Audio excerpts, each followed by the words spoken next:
竟敢亵渎龙体，朕要诛你九族！停！上帖？你是皇帝？狗奴才，朕要将你大卸8块！我操！我睡了皇帝啊！老天爷，不带这么开玩笑的！不是，小兄弟，你听我解释。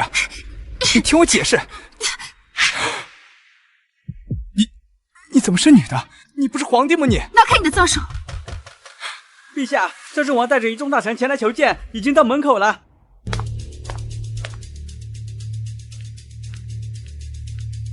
您来了，陛下，摄政王带着一众大臣前来求见，已经到门口了。你是摄政王的人？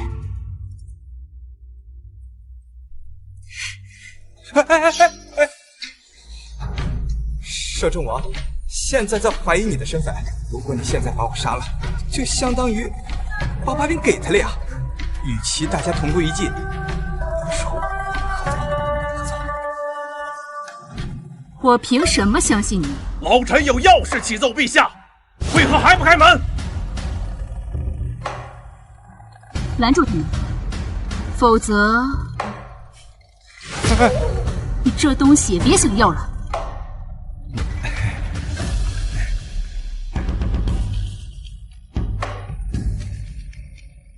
陛下现在在更衣，不方便见诸位。陛下，让你伺候更衣了？那陛下与寻常的男人有什么不同？这陛下呀，胸肌很发达。我操，这个女人下手可真狠，想断我后路啊！你不仁，休怪我不义。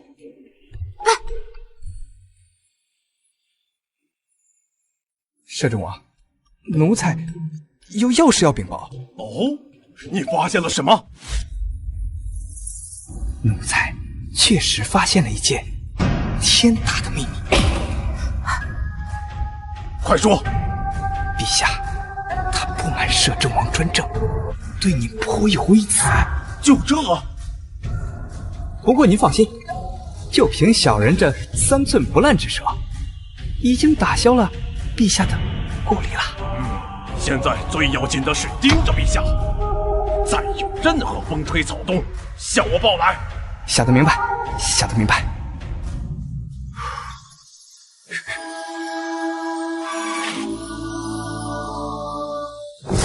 哎呀啊！你想谋杀亲夫啊你？再胡说，撕了你的嘴！再怎么说，我也算是你的救命恩人吧。你为何要帮我？你也夫妻百日，如今你也算是我的女人，我自然要帮你啦。我这个人啊，天生善良，我就看不惯那老头子仗势欺人嘛。真的？当然。你想想，若我真的想害你，我早就告诉摄政王真相。如今你还能安稳地站在这里？若想投靠朕也可以，但是你要帮朕办一件事。要我做什么事啊？今晚与皇后同房。啊！居然给自己戴绿帽子，牛啊！如今朝廷内忧外患，各方势力都虎视眈眈，想要稳住人心，最好的办法就是离性后宫。哎，这小皇帝也真不容易的。那若是皇后发现了该怎么办？若你被发现，自然就会有刺客来刺杀皇后，到时全天下人都会知道皇后与太监通奸。我去，果然最毒妇人心。若你不答应，朕现在就传旨诛你9族。能做皇后肯定是个美人坯子，反正我也不吃亏，先抱上这个大腿再说。行，我答应你。好，从今日起，你就是领班太监，专在太极殿伺候。陛下放心，我呀一定好好的伺候你。嘿嘿，来吧。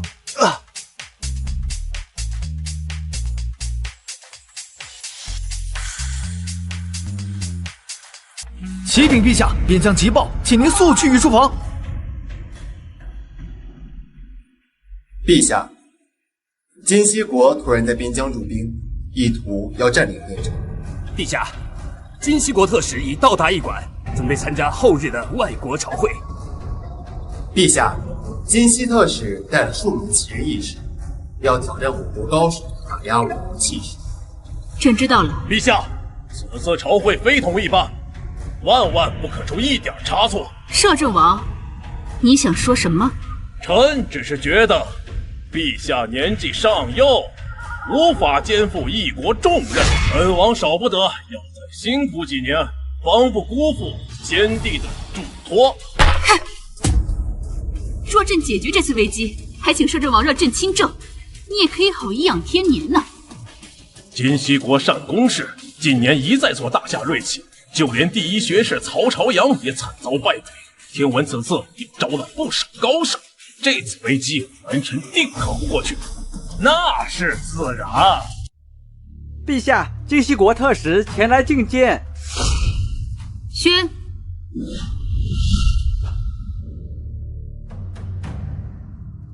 金西特使呼言，参见大夏皇帝陛下。特使免礼，赐座。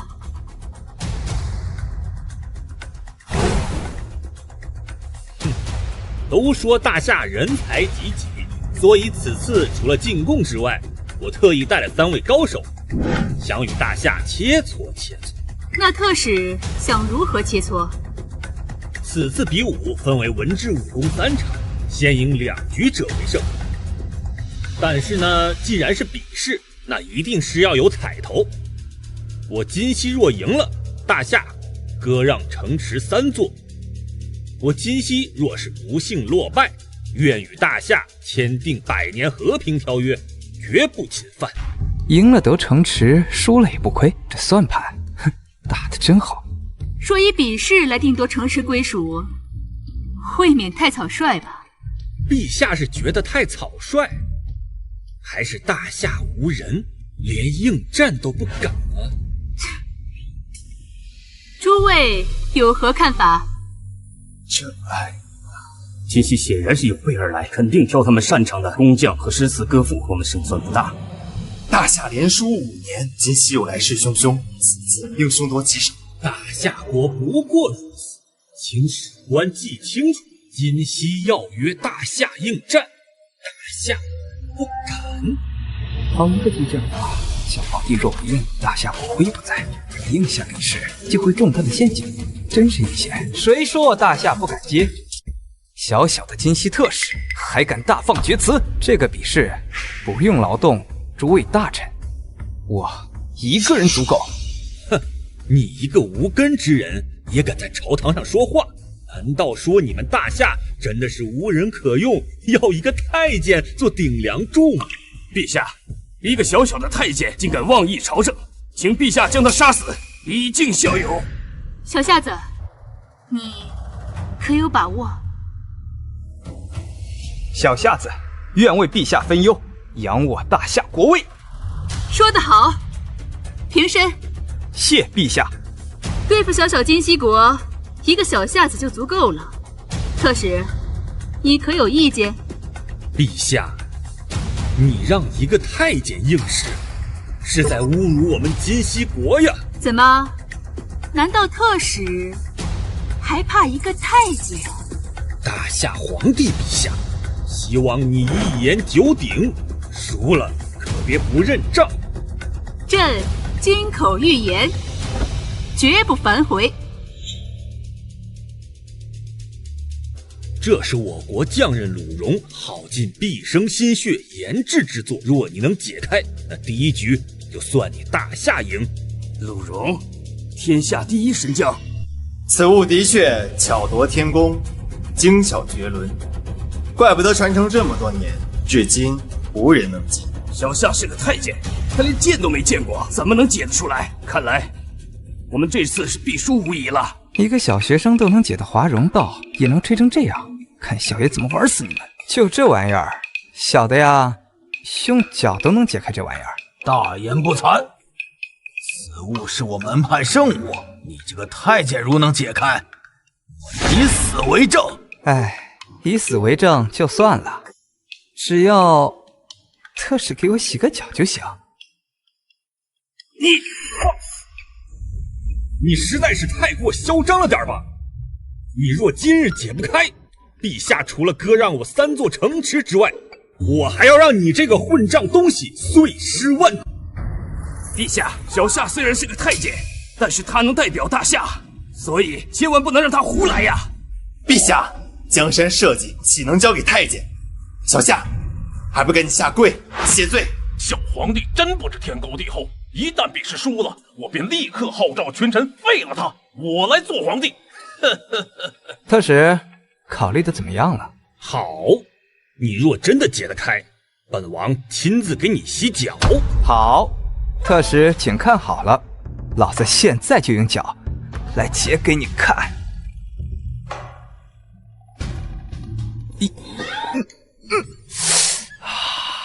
哦，不是我说啊，你们金熙什么东西做工都那么粗糙吗？啊，一边去。过去，上来。过来，过来，往这儿，过来，搞定。这怎么可能？就这么解开了？这可是鲁荣之作，他竟然用脚解开了。他真的解开了？你不是说无人能解吗？怎么回事？小夏子，你立了大功，朕重重有赏。此解法我大夏人人皆知，不算什么。好，陛下，这第一局算是你们大夏胜，还有2局，3日之后再来讨教。等等，特使是不是忘了什么呀？啊？特使乃一国颜面，若言而无信，岂不是有损今昔国威吗？好，来人，倒水。特使啊，你也不必太为难，只要答应我一个条件，洗脚这事儿就此作罢。你说，这下一题由我来出。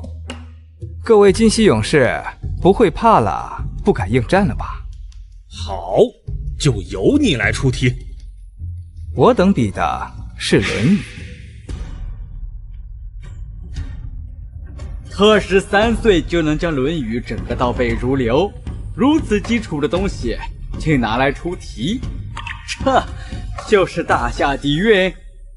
呵呵，哎呀，为了保存一下你大夏的颜面，我劝你还是换一道题，免得说我们欺负人。不必。那敢问特使，孔夫子弟子中成年者有多少？孩童又有多少？卑鄙乱出题，《论语》中就没有这样的问题。哎，陛下，看来特使《论语》还得回炉重造一下，给你一次机会，回去打开《论语》翻看一下，寻找方案啊！不可能！看来特使并不知道答案。我们大夏一向宽厚待人，朕给你3天时间，回去好好想想去吧。特使此题非常珍贵，在我大夏路边随便找个3岁小孩都能答出来。特使实在答不出来，我带你去领教一下啊！放肆！你是说我连3岁孩童都不如吗？好，你等着，我要是回去看到《论语》中并无此题，我要让你死无葬身之地。朕罚了，你们都退下吧。没想到关键时刻，满朝文武只有你愿意站在朕这一边。只要陛下愿意，小人愿赴汤蹈火，在所不辞。哪怕要你的命。我的命不早就是陛下的吗？油嘴滑舌。陛下，您这一下，您这后半辈子的幸福可就没了。朕的幸福岂会掌握在你这个奴才手里？想得美！说认真的，这次金熙使团肯定不会善罢甘休。你可有把握？这3日啊，我会让金溪使团输得连底裤都不剩。口气可不小，如果这次你输了，朕就杀了你。陛下，倘若我赢了，陛下打算如何赏我呀？你要如何？这隔靴搔痒，自然不如真刀真枪来得舒服嘛。胃口之大，也不怕撑着自己。哎呀，就怕胃口太大，撑着一下。你想讨赏？看你3日之后的表现。3日期限已到，特使查得如何呀？我们回去反复查阅典籍，发现书中并未提及这个太监胡编乱造，故意戏弄于我，请陛下严惩此人。学艺不精就会叫嚣，哎，丢人呐，丢人！你分明就是胡说，《论语》在此，你若翻不出来，我必将你血溅当场。暮春者春服既成，冠者5、6人，童子6、7人。你可念过？当然，我3岁就会背。5、6、30人，6、7、42人，正好72人嘛。能将圣人之言理解得如此深刻，此人若是入世，成就绝对不逊于我。王老夫苦读30年，自问满腹经纶，竟比不上一个小太监，真是羞愧。想不到这奴才看似放荡不羁，其实学富五车，才华横溢。这狗奴才什么时候变得如此厉害？如此下去，情势对本王十分不利。我不服，再比一局。特使是想反悔吗？这太监分明是在戏耍于我，况且谁能证明他说的是真的？陛下，我大夏泱泱大国，还怕这么一场小小的比赛吗？依我看，不妨再比一次，让金熙心服口服。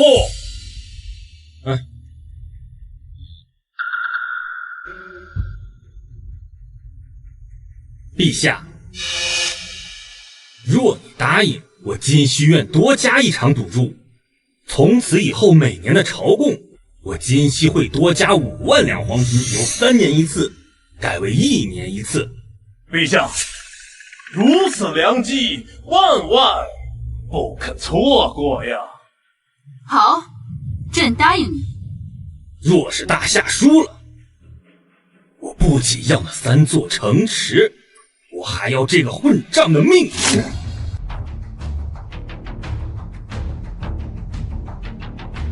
这是我金熙第1勇士，你们谁若能打赢他，就算你大夏胜出。看见你就吓死掉了，这么大块头，谁打得过他呀？比武可是我的强项，不能让风头全让这小太监抢了去。陛下，臣愿意与金熙比试。你是谁？我乃兵部尚书，师承大夏第1高手韦玉。原来是韦玉的徒弟，那你可知道尊师是死于何人之手？你是陆晨？这陆晨乃天下第1勇士啊，当初只一拳打死了韦玉啊。此人武功了得，手段也十分残忍，据说被他打败的人尸体都会被悬挂在城门示众啊。手段真残忍。今天我就看看你能不能帮你师尊韦玉报仇。跟陆晨比是毫无胜算，可若认输，日后我该如何在朝中立足？你杀死我师尊，我看你就来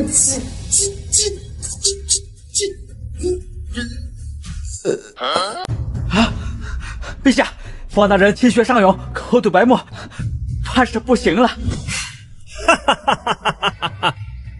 堂堂兵部尚书，却如此不堪一击。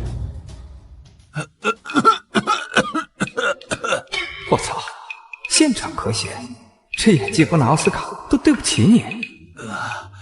陛下，臣旧伤复发，身体每况愈下，恳请陛下准臣恢复休养。朕竟不知将军病得如此之重啊！若陛下需要，臣就是豁出这条命，我也……滚！好嘞。哈哈哈哈！大夏果然是无人可用啊！那既然没人应战的话，那这场比试……谁说无人敢？拳脚无眼，你要小心一点。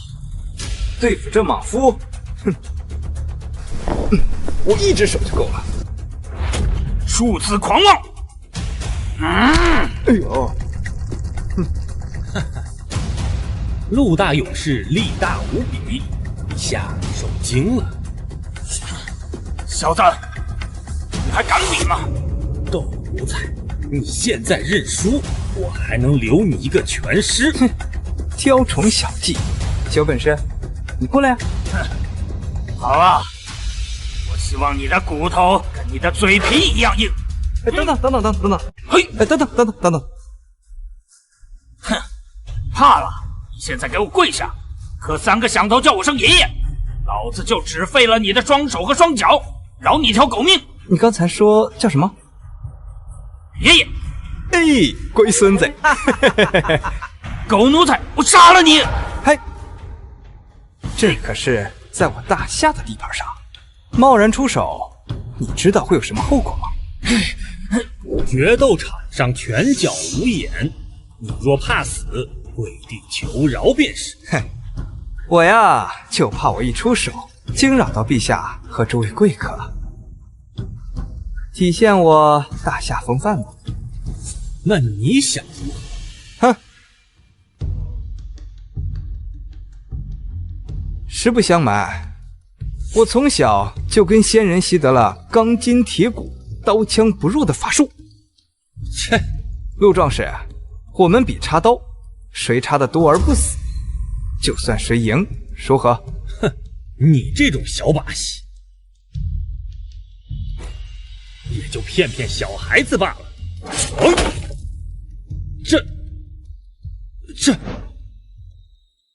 这可是削铁如泥的宝物，特使不妨再一一试验。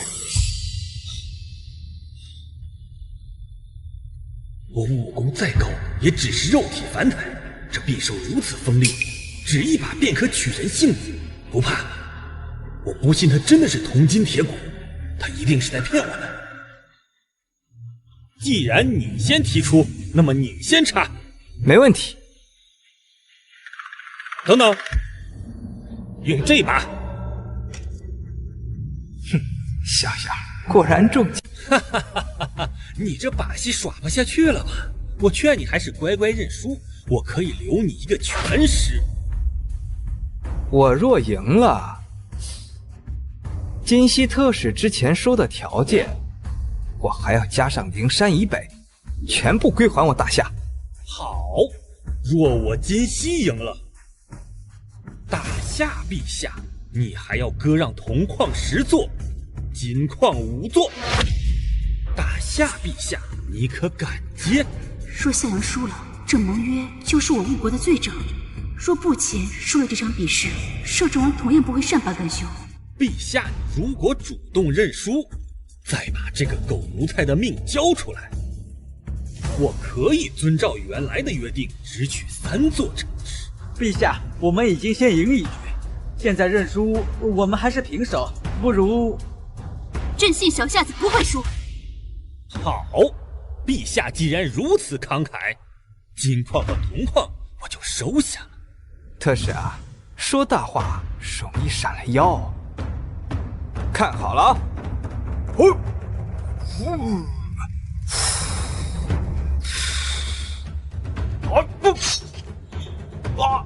啊！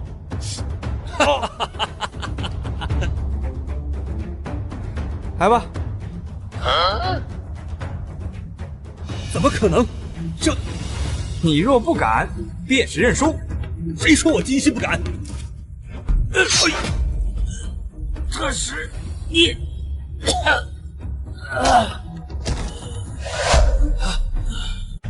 你骗我！这匕首竟然是真的！特使不是查验过了吗？怎么会是假的呢？可你……特使若是不信啊，这把刀给你，一一试验。这一局我认输，今日是我轻敌，下次再见，我一定不会再输，我一定奉陪。哼！再见。摄政王，臣在。今日比试结果，摄政王可还满意？陛下，收复灵山，年少有为，仍乃我大夏之幸事啊！这多亏了摄政王的多年悉心教导，日后朕亲临政务，摄政王也可以颐养天年了。臣虽年迈，但一心效力为国，不敢妄言歇歇。何况陛下还未亲自亲政，朝堂之事少不了仍需老臣多费心力，否则臣对不起先帝的嘱托。那朕相信摄政王一定很乐意亲自筹办朕的亲政大典，以敬先帝在天之灵。是，臣喜不自胜。小夏子，到。即日起，朕封你为司礼监秉笔太监，赏黄金1000两。我操，肥差呀！果然跟着皇帝不愁肉吃。多谢陛下。嘿嘿，哈哈哈。小皇帝果然守信，今日我可得饱餐一顿了。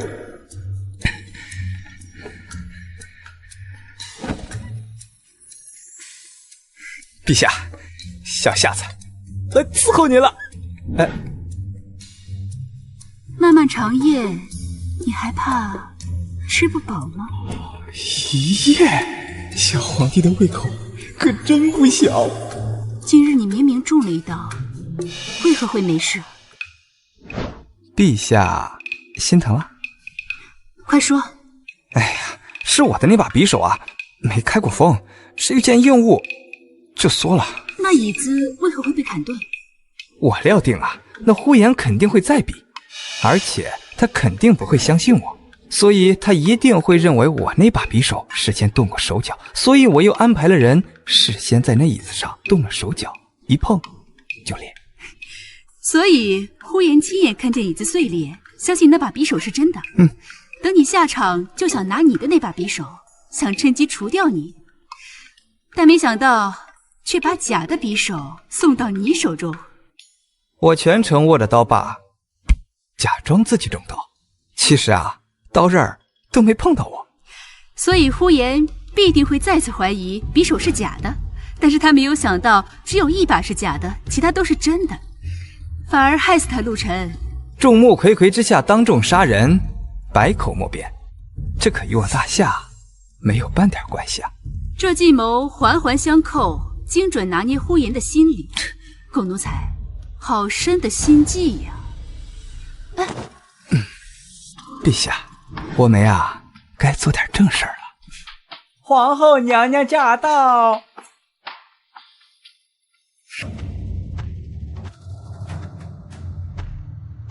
陛下，皇后娘娘求见。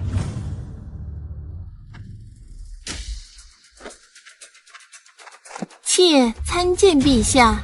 皇后免礼。这是今日大放异彩的夏大人吧？想不到夏大人聪明勇武，长相也如此帅气。皇后娘娘谬赞，此次击败金西特使，全仰仗陛下英明神武。皇后深夜前来，所为何事？自上次一别，久不见陛下，妾心里一直惦记着陛下。今夜就让妾服侍陛下吧。皇后，朕还有奏折没批。皇后要是无事的话，可先回宫，朕改日再去看你。陛下，妾有事。何事？妾听闻，陛下不日将派人接管灵山，妾的堂弟如今就在灵山任职，陛下，那就让他来接管，如何？朝堂之事，朕自有分寸，就不劳烦皇后费心。陛下，可是皇后娘娘，陛下今日累了，还请您先回去吧。哼！陛下，我操！怎么说翻脸就翻脸了？这变脸也太快了吧！陛下，你打我干什么？我什么都没干。敢当着朕的面跟皇后眉来眼去，狗奴才，别忘了你的身份。女人心海底针啊，一时一个样啊。陛下，您这是吃醋了？朕怎么会吃你这个狗奴才的醋？哎呀，陛下呀，我对您呐可是一片真心。您怀疑我，那我可是太伤心了。我的心呐，可一直都在您手里攥着呢，谁也抢不走。你若是敢动心，休怪朕让你变成真的太监。陛下难道舍得吗？你试试。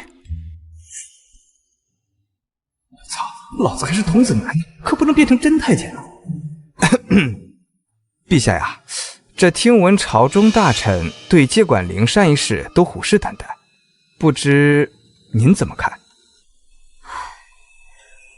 皇后是摄政王的人，若是真的把灵山安防交给他弟弟看管，那就相当于把灵山拱手让给摄政王。但是其他人选，切，就朝中那些墙头草啊，我真没看出来有几个管用。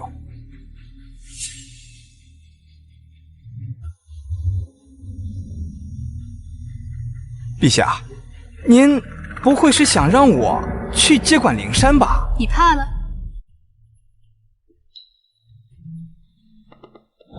是啊，我操，小皇帝精力实在是旺盛，老子昨夜差点被他榨干了。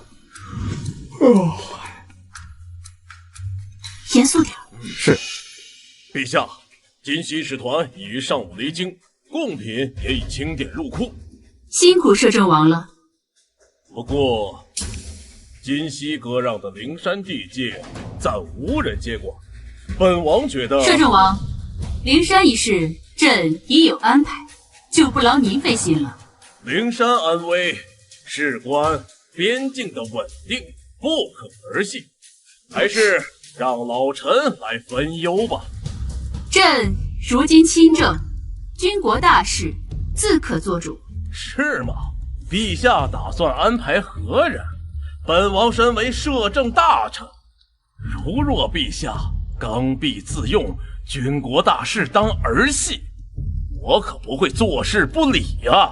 摄政王是要反悔吗？哎呀，这小皇帝太着急了，这老东西肯定不会轻易放权。陛下，灵山已被金西统治已久，形势复杂，现在需要一位老道之人管理方为上策。方大人的病好得如此之快。朝廷正是用人之际，老臣即便身体不适，也不能耽误陛下的差事。方大人的病既然还没好，那就回家养病去吧。陛下，其实臣……小夏子，奴才在。朕赐你尚方宝剑，即日起去灵山接管安防。奴才遵旨。本王反对。陛下，灵山安防关系社稷安危，不得儿戏，怎么能让一个阉人来接管？来人呐，阉人干政，给我把他拉下去！我看谁敢！给朕退下！陛下，摄政王说的是，灵山岂能让太监监管？这传出去，岂不是笑我朝无人啊？陛下，太监分属后宫，我朝祖训后宫不得干政。陛下如此，难道是要违背祖宗遗愿吗？请陛下收回成命。请陛下收回成命。你们左一句祖宗遗训，右一个后宫不能参政，那当时灵山使团步步紧逼的时候，满朝文武何在？你们当时可还记得何为祖宗遗训？陛下，小夏子乃是大夏之人，理应为国家效力，这是他分内之事。好一个分内之事！那方大人连分内之事都没做好，岂不是应该要以自刎谢罪？若不是小夏子替朕排忧解难，那在座的诸位，今日统统都该杀九族。小夏子立下旷世奇功，朕要封赏，有何不可？看来陛下心意已决呀！到时候出了差错，就算这阉人被株连了九族，也洗不尽这个罪过。阉人，你敢接着封赏？小夏子，陛下，灵山安防一事可会有差错？陛下，灵山一事，奴才愿为陛下分忧。这老头子明年里威胁我，只怕是怀疑我了。若有差错，奴才提头来见。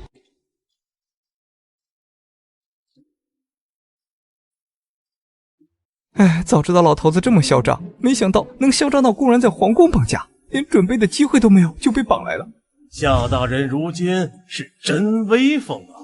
看来以后本王也少不得要仰仗夏大人了。奴才能有今日，全靠王爷。奴才愿为王爷赴汤蹈火，在所不辞。夏大人现在是陛下跟前的红人，本王怎敢吩咐你？本王想要杀一个太监，哼，就比碾死一只蚂蚁还要简单。冤枉！奴才对王爷的忠心，天人可见呐！狗奴才，你舍身忘命帮小皇帝赢了比赛，还有脸喊冤啊！王爷，我这可是按您的吩咐去得到小皇帝的心呐！别演戏了，王爷，下官有一证人，可以证明夏阳已经投靠皇帝。林妃，小妃子呢？参见王爷。王爷，这就是太极殿外的伺候太监林妃。林妃，将你听到的如实说来。是。启禀王爷，比试的前一夜，奴才亲耳听到夏阳说，是从陛下合力将王爷赶出宫去，而且还说王爷派他去监视陛下的。此等叛徒，速速处置，以免留后患。好你个方强，我跟你无冤无仇，你非要害我，哼，那就别怪小爷心狠了。王爷，小人一心为王爷赴汤蹈火，在所不辞。没想到最后不但无名而死，可叹可笑啊！狗奴才，你求两句我们就信了。方大人，你这么费尽心思的陷害我，不就是因为我打败了陆晨，让你丢了脸面吗？胡说八道！我怎么可能与你这阉人一般见识呢？现在事实摆在眼前，你还敢喊冤啊？王爷要奴才死，奴才不得不死。只是奴才就这么死了，奴才不甘心呐。好，那本王就给你一个解释的机会。王爷，一个奴才杀了就杀了，何必浪费时间让他解释啊？方大人，我看您呐，就是怕我揭穿了您的陷阱，所以迫不及待地杀了我。铁证如山，今日你必死。那我多说两句，又怎么了呢？好啊，那今日看看你到底怎样颠倒黑白呀？小爷不仅会颠倒黑白，呵呵，还会倒打一耙。你，在太极殿待了几年啊？5年了。一直在外院打扫？是的。王爷，这奴才分明是故意拖延时间呀！方大人，急什么？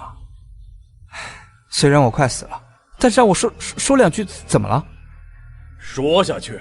王爷，怎么？你想质疑王爷吗？下官不敢。小些不弄死你，我就不姓夏。哼！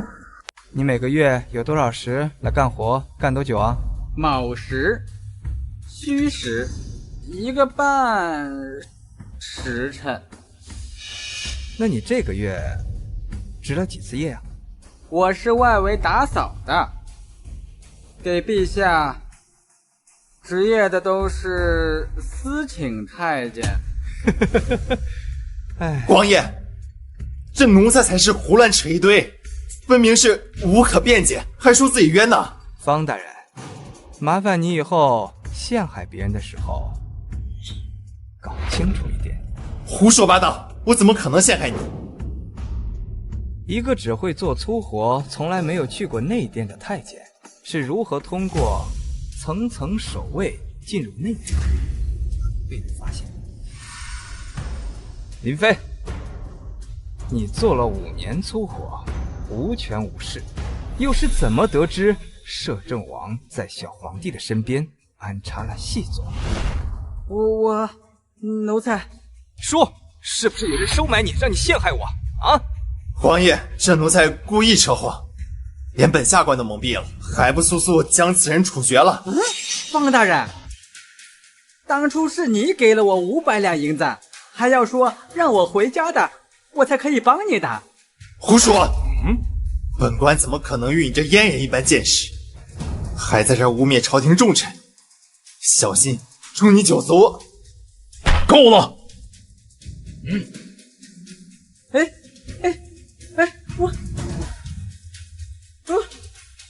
我就说我的确是被冤枉的嘛。这奴才扯开帮了小皇帝不说，还让您失去了摄政大权，你怎么解释啊？没有解释。王爷，您瞧，他亲口承认了，这阉人不可信，将此人碎尸万段，以儆效尤啊！我不解释，是因为根本就不用解释。胡说！少在这儿故弄玄虚。王爷从始至终就没想过要皇帝认输，奴才呀，只是顺应了王爷的心意，何须解释？皇爷不想陛下输，哈哈哈哈哈！这是我见过最大的笑话。就你那智商，怎么能理解得到王爷的谋算？竟敢讽刺本官！你以为我不敢杀了你吗？动动手指，让你去见阎王！你这么迫不及待地杀了我，是不是怕我说出你的秘密？胡说！我有什么把柄落在你手里？我只是替王爷铲除奸细。奸细？你才是那个最大的奸细！王爷，真正背叛您的是方清，他才是小皇帝的心腹。你，王爷，他在挑拨离间，你可不能听他唆使啊！方清，王爷，下官忠于您啊，没有对王爷不忠啊！你假借王爷名义陷害忠良，剪除王爷羽翼，其心可诛啊你！不，我没有，我不敢这么做，也没有理由这么做啊，王爷。你有理由这么做，王爷，您知道吗？方昭仪怀孕了。陛下，您让我去接管灵山，那我离死啊也不远了。以你的小聪明，还怕保不住你这条小命？若是陛下愿意帮忙保这条小命啊，还是没有问题的。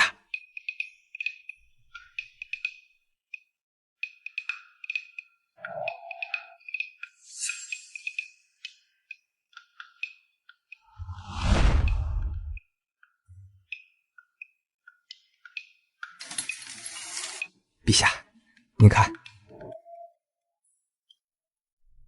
卿潜伏老贼身边多年，劳苦功高，从龙之功，朕心敏感，必有所报。这没有所谓，没有称谓，要这做什么？这要的就是什么都没有，等用到了，说是谁的都行。你小子一肚子坏心。那奴才不是为了以后伺候陛下吗？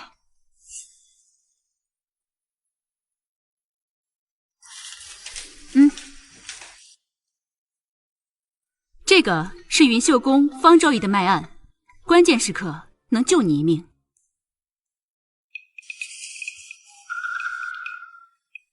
喜脉，陛下，您被戴绿帽子了。哎，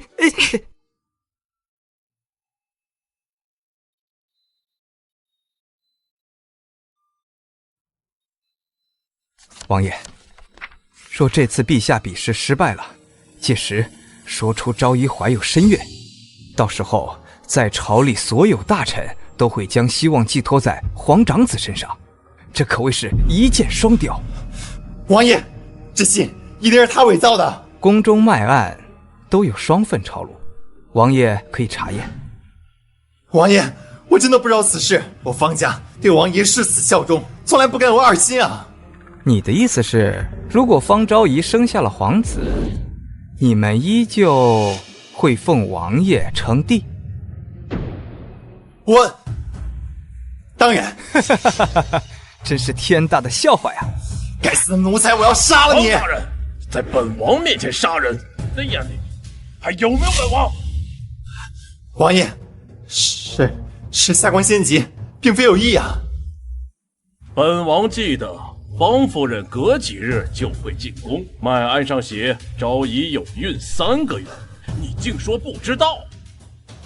这下官小夏子是近几年来唯一能够接近小皇帝的人，你却建议要杀了他，你欲在何为？王爷，这昭仪腹中男女未知，我怎么可能背叛您呢？这么说，要真是皇子，你就要背叛本王爷？不，王爷，即便是皇子，他也不会按您的道啊。既然如此，那你就杀了方昭仪。王爷饶命啊！王爷，我方家对王爷终归是效忠的，这么多年，您看，下官您效忠，您就饶了我女儿一命吧，求王爷开恩呐！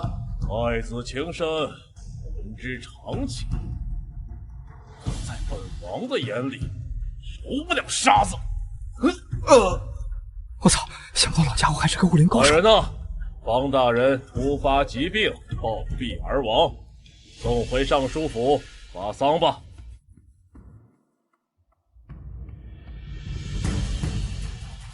小夏子，今天你可立功了。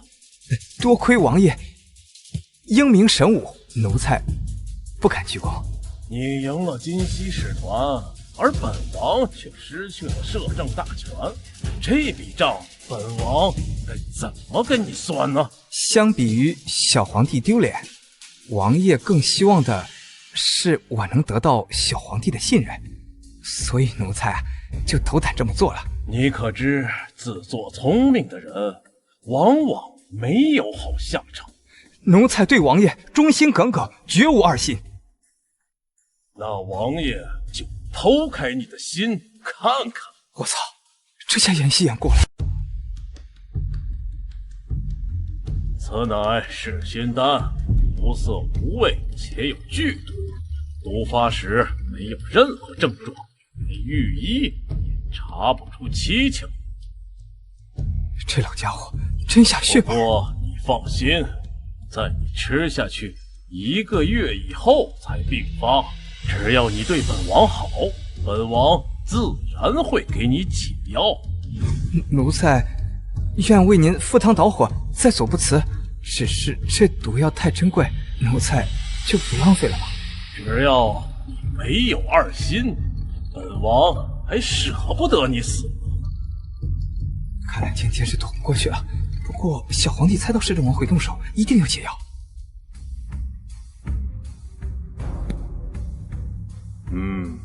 很好。为了展现对本王的忠心，你帮本王做一件事，请王爷吩咐。这次去灵州，本王要你败给金熙，将灵州拱手相让。早知道这个狐狸不安好心，原来在这里等着呢。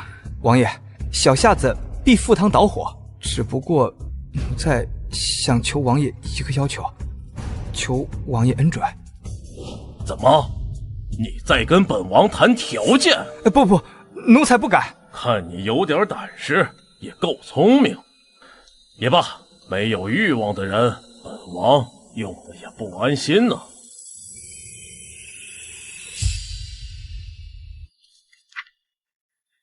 京郊的西面有一座院子空了许久了，这座院子就赏给你了。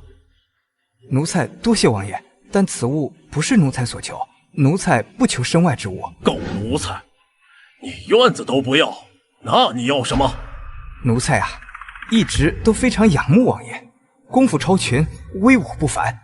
奴才啊，不求学得王爷精髓，只求学得一点点皮毛，以后啊，在危难的时候能自保。拍着马屁学功夫啊！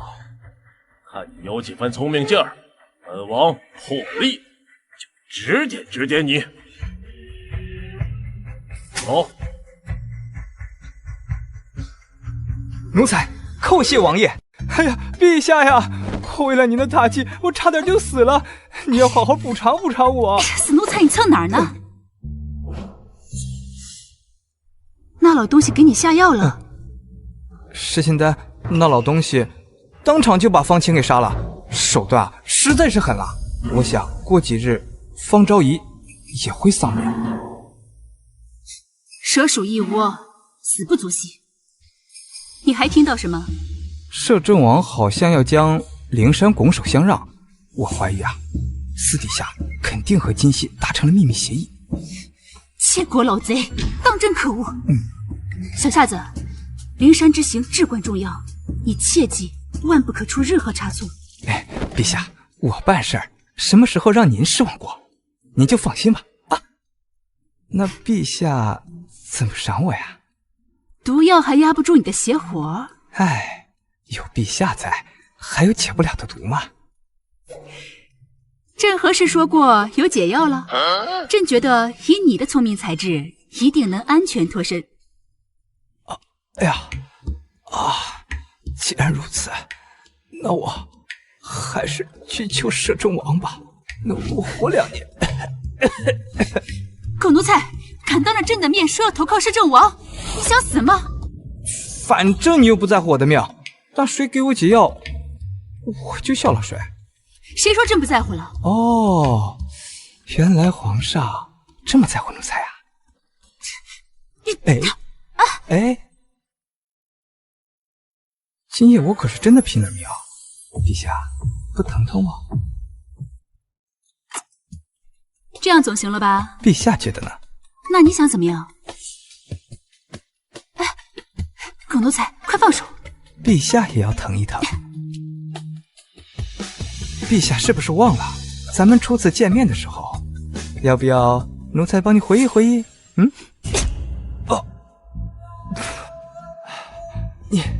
你太狠了吧！正是看你不想要解药了。哎，陛下，逗你玩嘛，奴才知道，陛下就是想帮我把毒血逼出来嘛。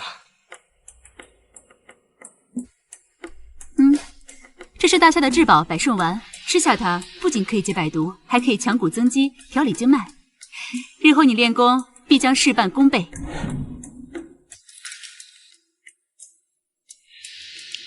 哎，我就知道陛下肯定不舍得我死。朕接到密报，呼延在灵山埋伏重兵，一同谋反。你去后切记当机立断。有陛下惦记着，奴才呀，哪里舍得死？还有灵山指挥使叶冰，他仗着摄政王的势力，在灵山欺男霸女，还和呼延勾结，断不可留。是，我知道了。陛下，良宵苦短，不可辜负。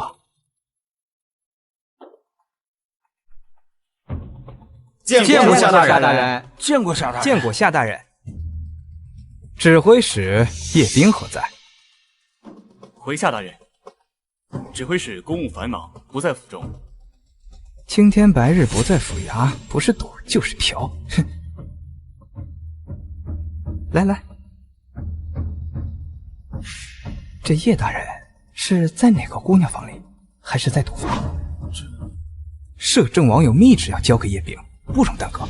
又是摄政王的奏告，真是苍天无眼。叶大人在城南青花坊的杨逍阁。哦，你是不是也是那里的常客呀？大人说笑了，卑职从不涉足。那你带本官去看看吧。怎么，你敢以下犯上？卑职不敢。大人，跟我来。这李晨倒是个忠直的人，值得栽培。哎呦，李队长，啥时候有空来了？我不是来找你的，我是来找叶大人。老板，我呀是李晨的表弟，刚从乡下过来，想找里面的叶大人，想找叶大人谋个差事，还请行个方便。哦，还挺会来事儿的。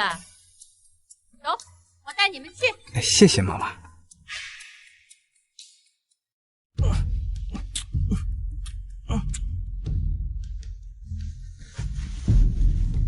谁他妈打扰老子好事儿？李晨，你他妈不在府里等着那老阉奴，来我这儿做甚？他来是要告诉你，你的官职被撸了。你他妈算哪根葱啊？敢这么对老子说话？指挥使，这是京城来的夏大人。我当是谁呢？原来是夏太监。这个男人快活的地方，你来干什么？我问你啊，这世上除了男人和女人，你知道还有什么人吗？大人，这个地方除了男人跟女人，哪里还有什么人呢？哎，这你就不懂了。我告诉你，还有一种人，他是不男不女的阉人。哈哈哈哈哈哈！大人，夏大人是灵山节度使，官位在您之上。一个卑贱的奴才，就算当上节度使，有什么两样的？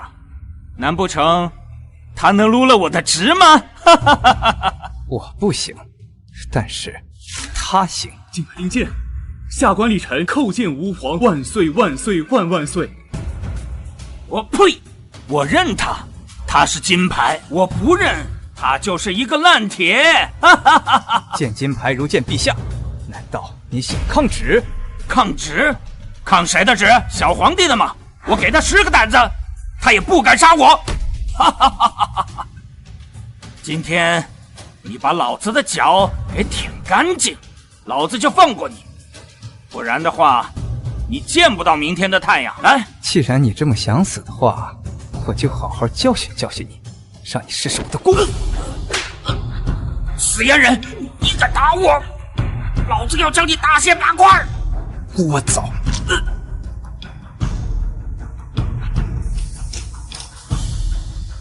把他剁了，让我夏大人，您无端杀了叶冰，摄政王会放过你的。他要不是摄政王的人，我还不会杀他。身为臣子，就应该知道自己该效忠于谁，否则就会像他一样。臣誓死效忠陛下，绝不敢有二心。好，从今日起，你就是新任的指挥使。奴婢誓死效忠夏大人，效忠陛下，绝不敢有二心。大人方才出手快如闪电，动作招式奇特，敢问大人出自哪位高手门下？没有，我呀也就刚练了几天。大人太谦虚了，叶斌也是拿过5状元的人，在您手下连10招都过不了，可见您的功力在10年以上。看来这白圣丹的确是好东西，回去得问小皇帝多要几颗。你去把叶冰的尸体处理掉，1个时辰之后召集所有人到菜市口门口，本官要训话。是，卑职这就去办。欠债还钱，天经地义，就算天王老子来都得认。各位官爷，我身上真的没有钱。没钱，就拿着小妞抵债吧。不要啊！各位官爷，手下留情啊！美女。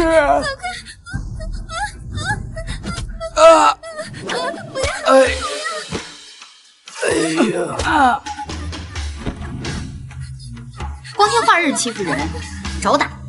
哪来的臭小子，连老子都敢打？你不配知道。你知道我是谁吗？兵马司指挥使叶冰，可是我表叔公。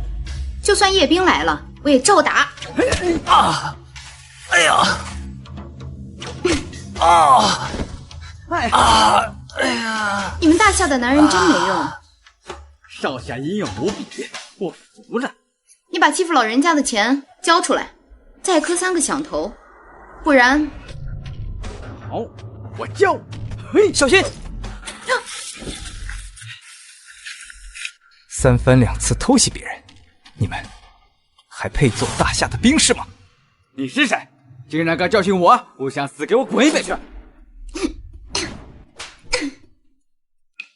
你小子不识好歹，我救你还打我！谁让你救？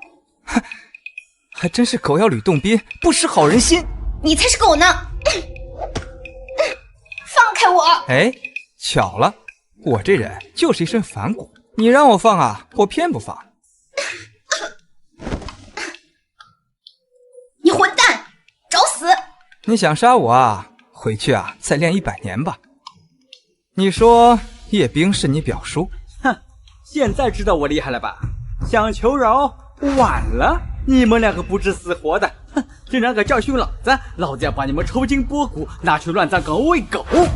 哎，果然是一家人，说话呀，一样都不用脑子。我先将你打死了，喂狗！哎呀！我表叔公可是指挥使，你欺负我，他不会放过你的。算皇帝来了，也救不了你。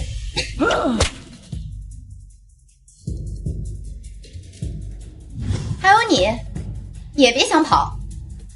我？你要是肯跪下来给我磕头认罪，磕3个响头，我就原谅你。我的头啊，你可受不起。我倒要看看是你的骨头硬，还是你的嘴巴硬。不给你点教训，还真不知道天高地厚哎！有本事你别躲！你要杀我，还不让我躲，这什么道理啊？那你别躲，我赢了我就给你磕头。好。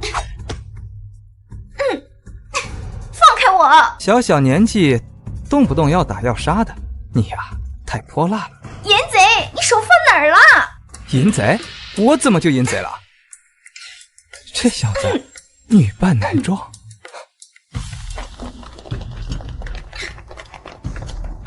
喂，兵马司的人来了，赶紧跑吧！等一下他们杀了你，我可不管。他们啊，没胆子杀我。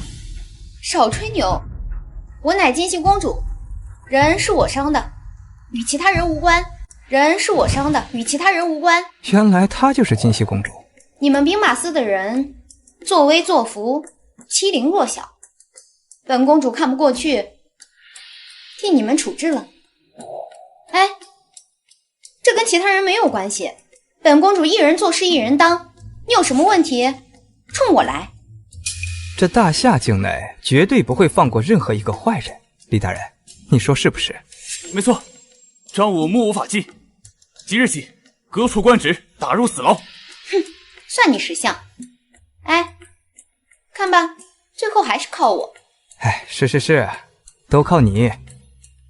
听你的口音，你不像灵山人。我是从京城过来的，今天才到灵山。你从京城过来的，那你认不认识夏阳，皇上身边的红人？这夏阳啊，我俩挺熟的。他当真单人单挑我们金熙使团，是你们大夏最聪明的男人。小公主莫不是看上我？这难怪，谁让我魅力四射？这夏阳啊，文武双全，风流倜傥，智慧超群，实在是个人才。等我见到他，我一定要杀了他。这女人不按剧本走啊！哎，这金熙王有几个女儿啊？金熙王只有这一个女儿，也就是下一任的金熙女王。独生女啊！若杀了她，金熙后继无人，届时以呼延的名望，称帝不是唾手可得？淫贼，怕了吧？这是我大夏境内，我是大夏人，为何怕？不可能，大夏人软弱无能，早已将灵山输给了我们金熙，怎么可能是你们的地盘？呼延果然隐瞒了灵山一事，他在此埋伏重兵，莫不是想杀了哈希奈，嫁祸大夏？休想也在，他休想！我是新任灵州节度使夏阳，在本官任内，绝不允许有人罔顾法纪，仗势欺人。若有违者，杀无赦。好，好。你要接管灵山？谁给你的胆子？这今夕与大夏签订盟约，归还灵山。我奉陛下旨意接过，名正言顺。不可能，我们今夕绝对不会签约这种条款。哎呀，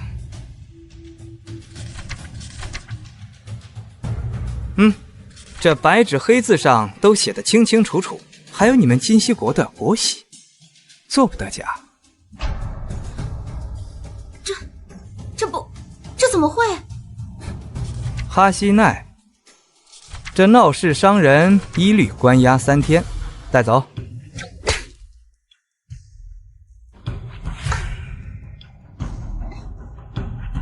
怎么这么厉害？刚才啊，就是想逗逗你，带走。放开我，夏阳！我不会放过你的，夏阳！夏大人，我们带走金熙公主，金熙王是不会善罢甘休的。不放诱饵，鱼怎么会上钩？夏大人远道而来，不曾远迎。这是我大夏的地界，何须劳烦特使这个客人？大夏和金熙刚刚签了和平条约，你就抓了我金熙的公主，你这是故意要和我金熙作对。哈希奈违反了我大夏律法，理应按大夏的规矩处置才是。哼，这么说你不放人了？特使啊，咱们有话好好说嘛。只要特使带着金熙军队从灵山撤出去，我呀即刻放人。哼，笑话！我带兵驻守灵山10余年，你说让我走就走，你算什么东西啊？难道特使忘了与我大夏的赌约了吗？杀了你，谁还会记得赌约？金熙王素来秉承着与我大夏和平相处，你若是杀了我，得罪整个大夏，你就不怕金熙王怪罪你吗？等我做了金熙王，谁还会怕他？你想杀了哈希奈，自己称帝？错，是你杀了哈希奈。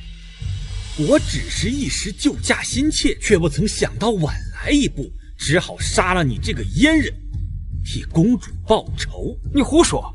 我只是把哈希奈打入地牢，何时说要杀他？哼！兵马司叶兵是摄政王的心腹，有他作证，你百口莫辩。哼，好一个一箭双雕！可惜啊，你遇到了我。什么意思啊？叶兵啊，前2天就已经被我丢去后山喂狗了，估计现在啊，你能找到残尸碎骨。你杀了叶兵？你怎么知道他是我们的人？这么简单的道理，用脚趾头都能想明白吧？哼，狗奴才，死到临头还那么嚣张。既然也活不了多久了，自然要多说一点嘛。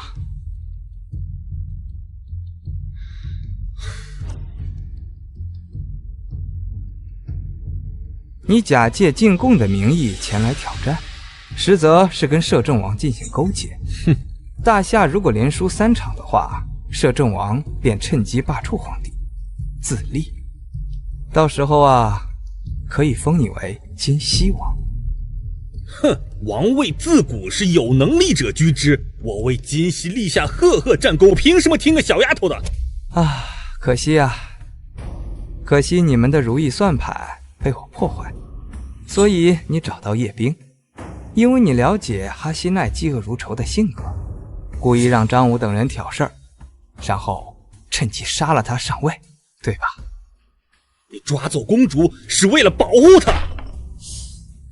特使啊，哈希奈是金熙国唯一的继承人，如果死在我大夏，那我这10个脑袋都不够配呀，我自然有点准备嘛。哼，你倒是有些聪明劲儿在身上，不过你还是算漏了一点，就算没有叶兵，照样杀了哈希奈。哎呀，你说就你这智商，你怎么想起来造反了？我既然已经识破了你的计谋，我还会把公主放在牢里，让你去刺杀吗？交出公主，饶你条狗命！当真？当真。哈希奈好歹是公主，换我一条命，是不是也能换些别的？哼，我当你是多有骨气的人，没想到也是一个见利忘义之人。说吧，你想要什么？那自然是珠宝和美女了呀，越多越好。这个狗奴才，竟然为了一点珠宝出卖我！公主息怒，大人绝对不是这样的人，您稍安勿躁。最好不是，否则我一定会杀了他。你一个太监要女人干什么？你这有点瞧不起上层人士了。好，只要你肯放了公主，珠宝美女要多少有多少。就光是珠宝和美女，总觉得不够。狗奴才，你说不说？信不信我直接砍了你？别着急嘛，特使，我保证，就最后一个要求。说。特使啊，我想要你的命。既然你如此想死，那我就送你去见阎王。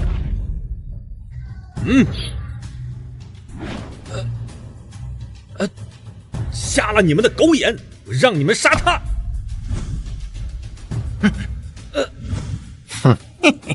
这叛徒，你刚才不是很嚣张吗？现在怎么不狂了？你设局害我！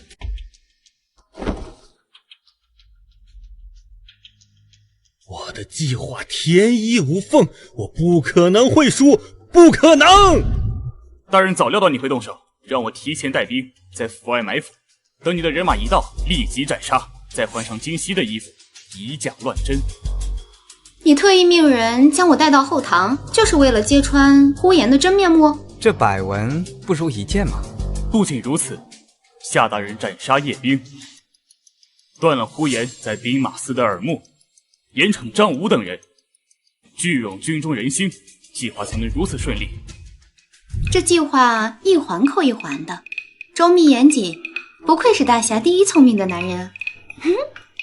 就你这智商，给我洗脚也不配。夏阳，这一次是我大意了，下一次你可就没那么好运了。你以为你还能活着离开吗？嘿！可恶，居然用了烟雾弹！大人放心，我已下令封锁城门，呼延逃不掉的。跟我来！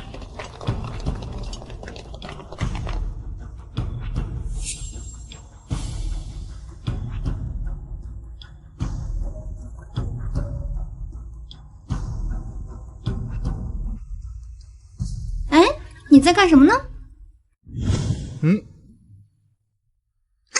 流氓！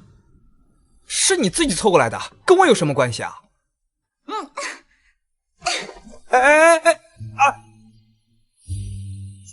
居然有反应！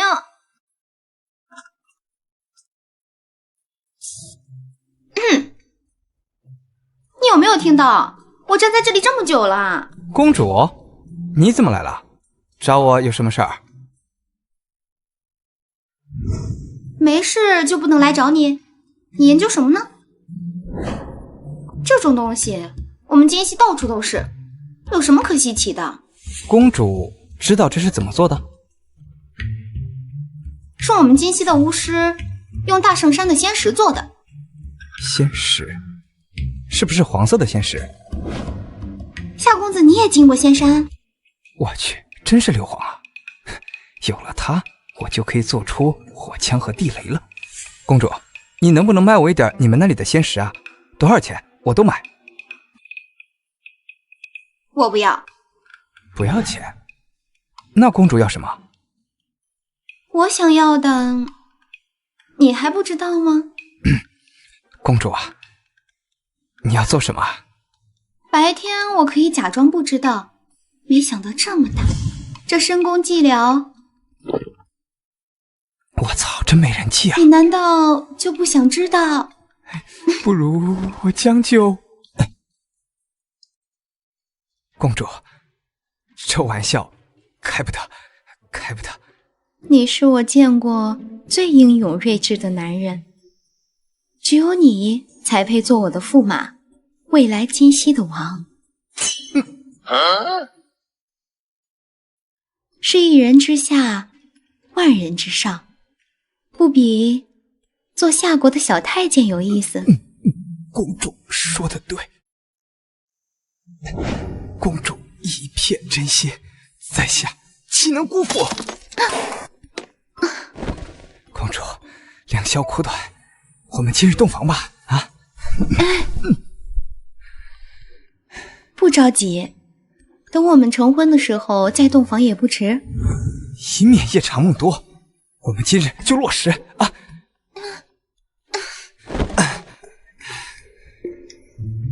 公主啊，这美人计嘛，要做就得做全套。你早就知道，你故意耍我。我只是将计就计而已。行了，天色不早了，公主啊，请回吧。真的吗？可是你的身体告诉我，你不是没有感觉。大人，大人，呼延起兵了！大人，呼延率领3万人马，挡在出城的各个路口，我们想要求援的士兵根本出不去。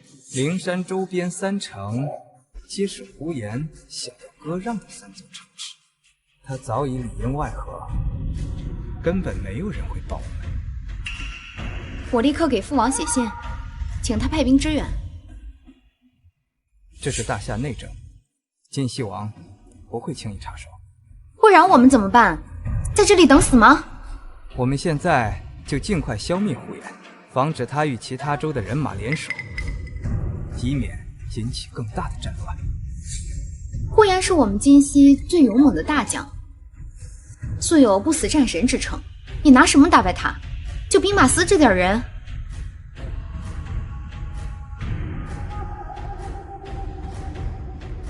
用这个？这都什么时候了？夏阳，你能不能不要开玩笑了？大人，这烟雾弹用于防身可用，但是要消灭一支精锐部队，简直是天方夜谭呐！只要按照我说的方法做，几百人足矣。你少吹牛了！如果你能做到，我整个仙石矿都送给你。回头给我备一份材料，你把他们的材料备齐了之后，明天交给我。是。呼延的金丝盔甲，刀枪不入，素有不死战神称号。你这点烟雾弹根本伤不到他。大人，呼延曾一人力败大夏7名大将，更别提他手下的3万兵马，更是以一当十的精锐。你要是能打败他，除非太阳从西边打出来。利器在手，一人可挡1000人。你看啊，这以前他确实没有，但我要是做出来了，不就有了吗？你要是能做出来，我就嫁给你。那你可只能做2房。没关系啊，你要是能打败他，做你3房都认。好，一言为定。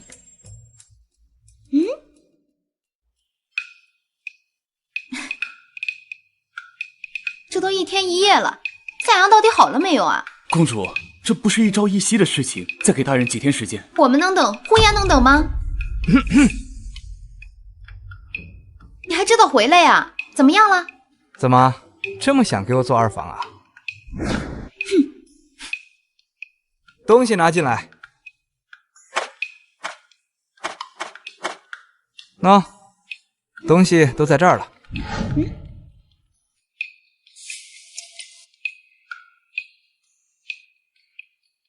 哎，李晨，东西都准备好了吗？按照大人的规定，都是库里最结实的、最锋利的刀剑都穿不透。故弄玄虚。看好了。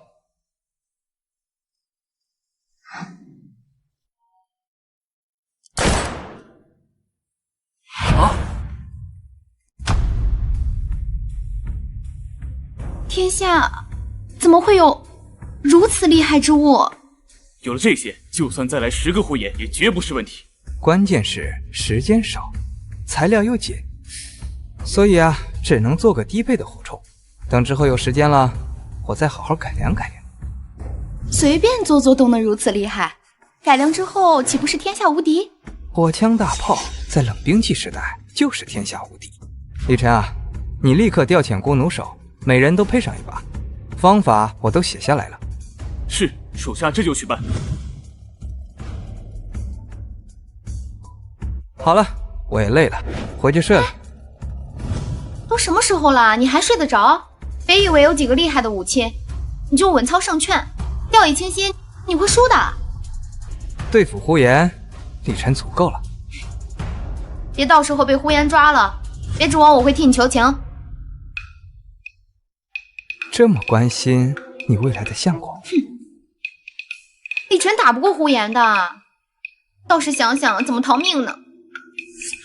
哎呀，那要不死之前让我做个保死鬼？都什么时候了，你还想这些？这牡丹花下死，做鬼也风流吗？哎呀，讨厌！我可是1天1夜没休息。我告诉你，等我休息好，我要跟你大战3天3夜。谁要跟你大战3天3夜？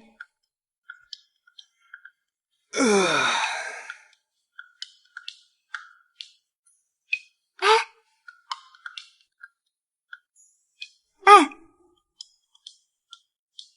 果然睡着了。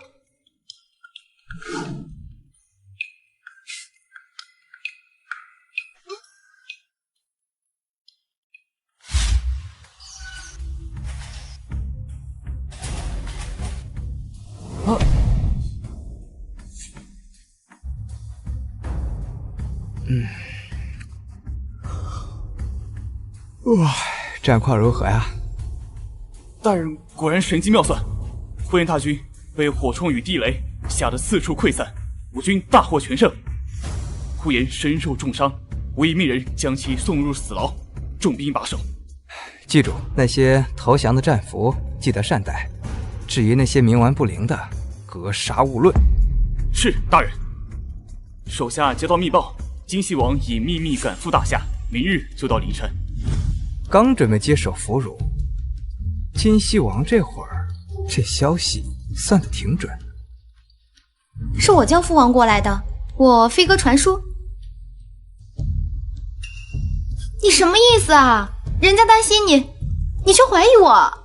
哎，不是，我的意思是，不是老丈人千里迢迢过来吗？我怎么不得好生接待一下？呸！谁是你岳父大人？不是吗？现在还不是？就是，是不是？是不是？是不是？是不是？是。怎么？死了听我不得了的命，夏大人不会杀我灭口吧？夏大人用兵如神，1日时间就可大败呼延3万精锐，真是后生可畏。金西王谬赞了，都是雕虫小技，不值得一提。父王不止呢，昨日外面打得雷声震天，他却胜券在握，躲在房间里呼呼睡大觉。是吗？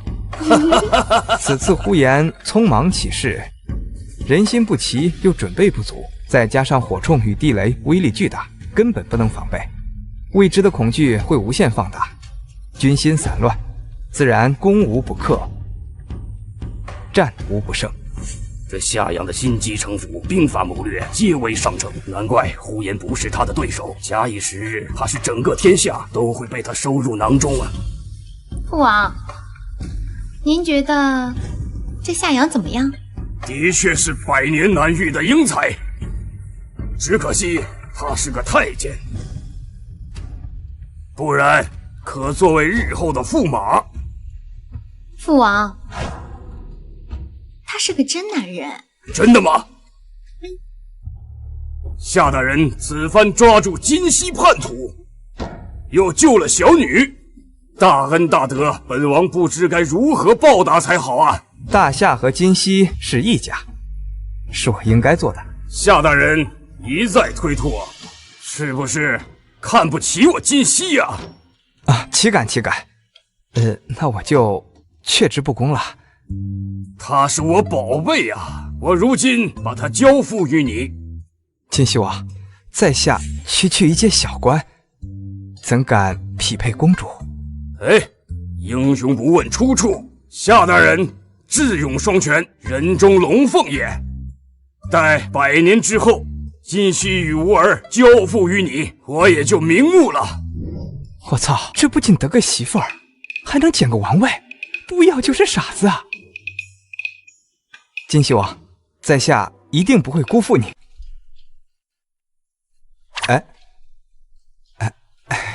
大哥，有话好好说嘛，别那么粗鲁嘛。谁是你大哥？小瞎子，你放肆！放肆？还有更放肆的。你放开我！陛下要玩，奴才陪陛下好好玩一会儿。奴才今天劫财也劫色。陛下，奴才啊，可想死你了。你现在可是金溪的驸马，又是未来金溪的王，可还会想起朕？陛下这是吃醋了？这金溪听我号令，那不就相当于你也能号令吗？呸！朕让你收复灵山，谁让你收复金溪公主了？说，你是不是看人家长得美，跟人家勾三搭四？陛下，在我心里，没人能比得上你。哼，那不见你给我写信。我这一心扑在灵山，一边为了对付呼延我可是1天1夜没合过眼，实在是挪不开身呐。要不是看你杀了呼延，立了大功，朕一定重罚你。陛下，那我既然有功，陛下是不是应该赏我些什么？你现在可是金溪的驸马，朕还能赏你什么呢？我想要的，陛下不清楚吗？更深露重啊！陛下，只要你不在，我服侍您就寝。休嘴滑舌。说正事儿，朕听说你发明了一种很厉害的武器。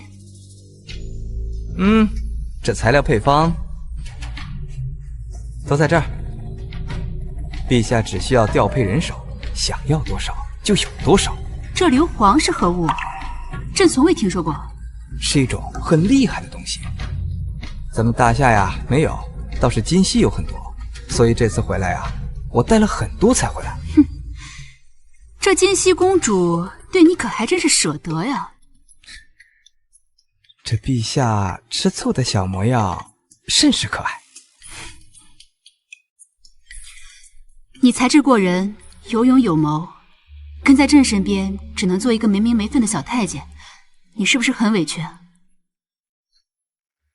陛下雄才伟略，有远大的抱负，奴才深知陛下这些年的辛苦和不易，能为陛下做事，奴才心甘情愿，全没有半点委屈可言。可是你现在是金溪驸马，还是未来金溪的王，你可甘心？这丈夫和妻子怎么会计较呢？丈夫，我敢叫你敢应吗？陛下，这时间也不早了，不如早点休息吧。今晚你睡地上。别呀，陛下，这马上就入秋了，这床上冷啊，奴才给你暖暖床。那你还不赶快伺候朕更衣？得嘞，陛下，奴才遵旨。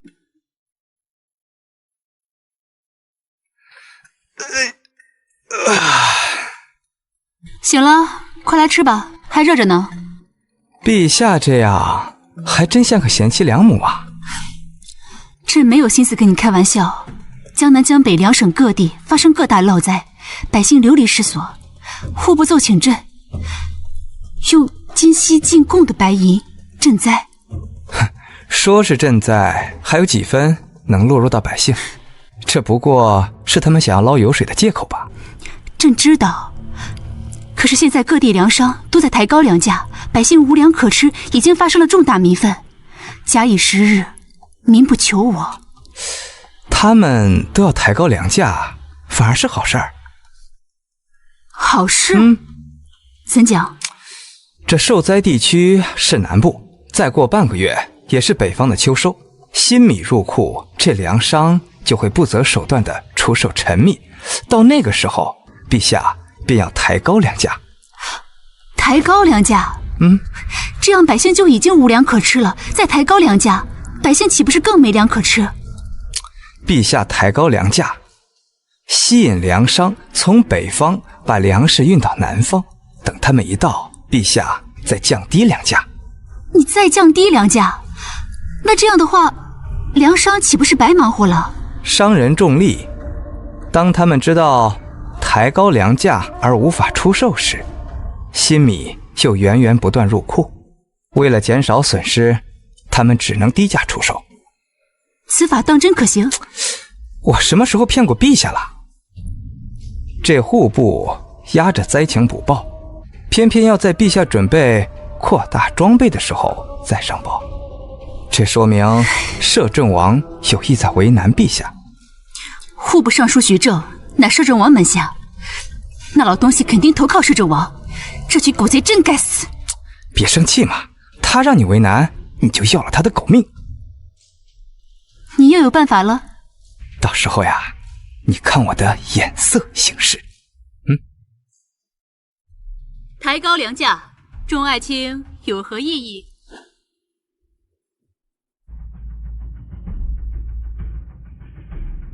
陛下，此举必会引发粮商囤积，到时百姓无粮可买，只能生死有命，这是对百姓生死于不顾啊！没错，陛下，夫子弟之人竟然暗藏祸心，祸国殃民，竟是敌国派来的奸细。陛下，百姓正处于水深火热之中，此时平抑粮价，放库赈灾，方为上策。陛下，献计之人是故意让陛下丧失民心。这个严惩，肃清朝堂。此计是我献给陛下的，诸位大人不理解其中深意的话，我可一一讲。夏阳，你是何居心？难道你看大夏的子民死于腐蚀百万不成？徐大人，抬高粮价，吸引粮商囤粮，到秋收新米入库之时，粮商的陈米自然卖不出去，到时候只能以低价出售。我怎么就祸国殃民了？胡说八道！如今距离秋收还有半个月，灾民嗷嗷待哺，如何等得起啊？各地粮仓皆有储存粮，秋收之前大可放粮赈灾嘛。哼，地方粮仓是为战时储备的，岂能随意挪动？如今并非战时，先行挪用。粮仓里的粮食待灾情稳定之后，慢慢补足就是。灾民数以百万，地方的粮商能坚持多久？倘若地方的粮商不听你的，那该怎么办？如果出了差错，那可是几十万的生意，你赔得起吗？二位大人事都没事，就问陛下要钱，莫非二位大人有所图啊？大胆奴才，你敢信口开河？都闭嘴！陛下，我认同摄政王的意见，平抑粮价方为上策。陛下，朝廷如果插手的话，粮商定不会卖粮，到时候局面更加难以收拾。混账！老夫执掌不过20年，难道还比不上你个阉人？区区粮商怎敢与朝廷为敌？没错，粮商如果敢高价卖给我们，就地斩杀，重刑之下，谁敢造次？陛下，万万不可！如果朝廷这么做的话，无疑会使商界震荡，到时候百姓有粮会饿死，简直是有违人耸听！百姓有粮怎么会饿死？分明是故意挑拨离间。平价一粮无疑是扬汤止沸，不但解决不了灾情，反而会使其愈加严重。为了捞油水，不顾百姓死活，你难道就不怕那些饿死的百姓化作厉鬼找你报仇吗？小瞎子，你不可放肆！陛下，老臣一心为大夏，不想如今却被一个阉人侮辱。陛下今日一定要为老臣讨个公道，不然我就会撞死在阶前。先去见先帝。陛下，夏阳一介宦官，竟侮辱朝廷重赏。如果陛下不严惩的话，我大夏威严何在？朝纲何在？请陛下严惩。请陛下严惩。请陛下严惩！请陛下严惩！请陛下严惩！夏阳是陛下的亲信，失手深交也是人之常情嘛。陛下若不想惩罚，那就算了。老东西说这话是要把小皇帝架在马上吗？陛下，奴才出言无状，顶撞了二位大人，奴才甘愿受罚。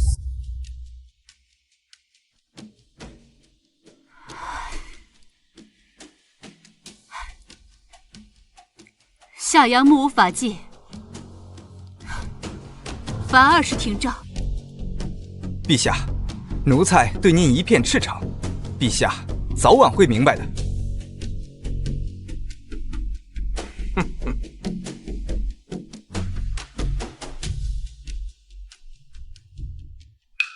东西都准备好了吧？夏公公放心，等俺的吩咐备好了，一会儿您加一韩粮上就行。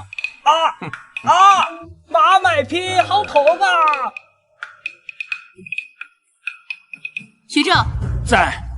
朕封你300两白银，赈济灾民。臣遵旨。陛下放心，不出半月，老臣定让灾情缓解。如此最好。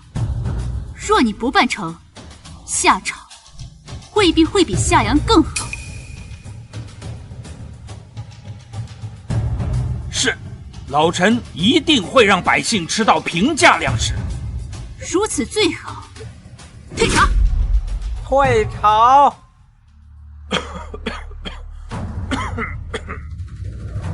王爷，计划不会有问题吧？今日，陛下这次可记恨上我了。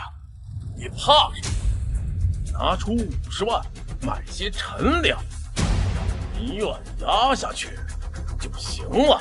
王爷英明，下官稍晚将200万银票送您府中，以慰王爷心劳。徐大人孺子可教啊！哎呀，哎呀，你这是要谋杀亲夫啊！你还说你得罪徐正干什么？他好歹是堂堂的2部尚书，对他你有什么好处？如果要是按照徐正的法子来，那不出半个月必定会暴乱四起。我今日和他吵得越凶，来日陛下罚他也可以更重啊。我知道你的意思，可廷杖可是会要人命的。陛下心痛了？别担心，我早已买通了行刑的太监，看着吓唬人，没几天就好了。朕一定会给你报仇。这些都是参奏粮商自杀、百姓暴动起义的折子。徐正，你给朕解释清楚，朝廷的拨款去哪儿了？为何灾情会如此愈发严重？陛下，臣只负责拨款，至于灾银的去处，臣实在不知啊。混账东西！当初是你跟朕信誓旦旦说不出1个月就会缓解灾情，如今跟朕说不知了，你是在戏耍朕吗？臣是。拖下去，重则50廷杖。饶命啊！慢着，陛下，徐大人向来对朝廷忠心耿耿，此次惩罚是否太重了？这短短数日，各地饿死的灾民数以万计，若不是念及徐正有功，朕必定诛他9族。可是，摄政王，当初可是摄政王跟朕立法取证，可事实如今摆在眼前，摄政王还要如此多言吗？臣不敢。拖下去，给朕重重的打！陛下，陛下饶命！陛下饶命啊！陛下饶命啊！饶命！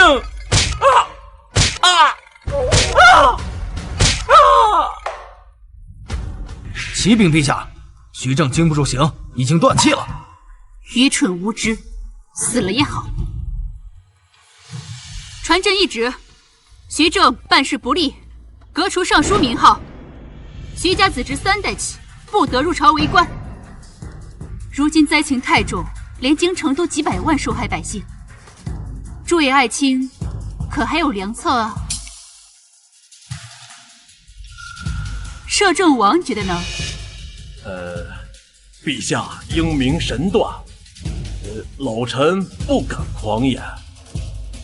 既如此，朕欲抽调各部能手，成立锦衣卫，效忠皇权，下查百官。3品以下的官员可有先斩后奏之责。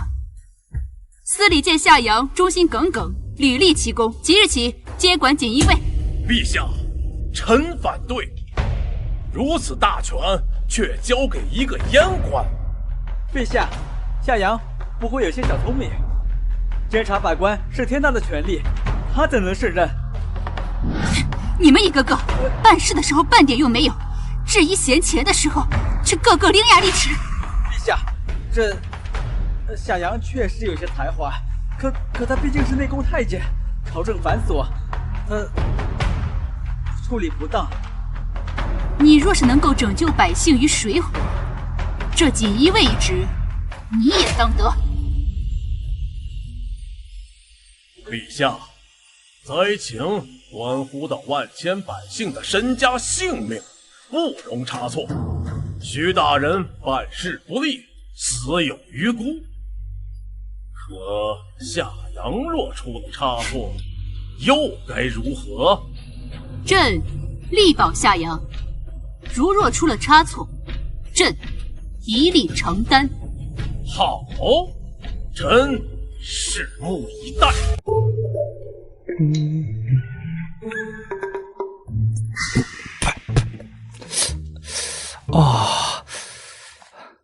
你今日伤口怎么样？还疼吗？好痒，但抓了又疼，难受。那是伤口在结痂，不要挠，否则的话更严重。陛下手软，陛下帮我挠挠呗。矫情。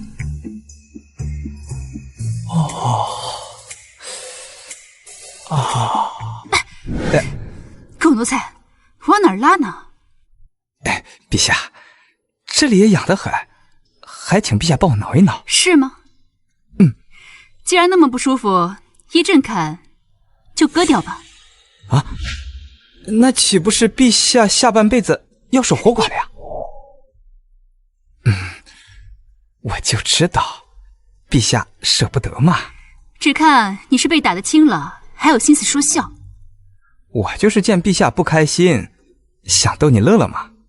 今日早朝，朕把徐正给杀了，这也算是替你和那些无辜的百姓报仇了。方清和徐正一死，就相当于砍掉了摄政王的左膀右臂，他的实力啊，肯定大不如前。如果要是真的想扳倒他，咱们需要一个名正言顺的借口。朕还封了你做锦衣卫统领，主管赈灾一事，但多番阻扰，他是在琢磨要如何对付你。哎呀，这依我看咱们就能够请君入瓮，斩草除根了。你又有主意了？如果陛下请我吃肉，我就告诉你。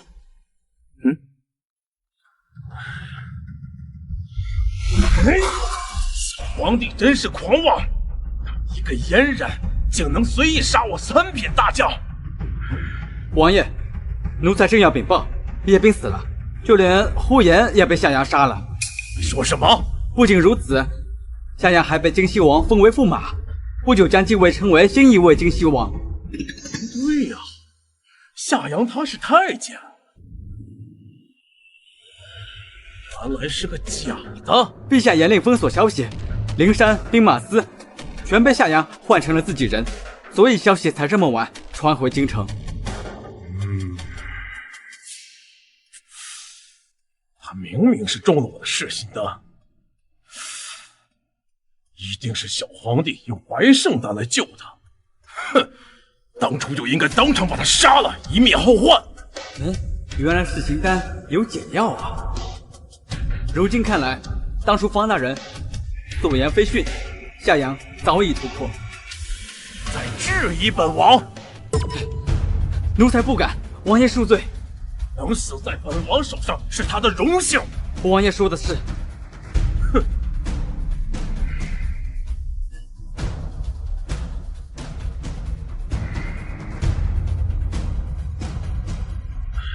对本王不忠的人，办事不力的人，都不配当我的侍从。是，奴才誓死效忠王爷，绝不敢有二心。对本王有忠心的，本王也不会亏待他。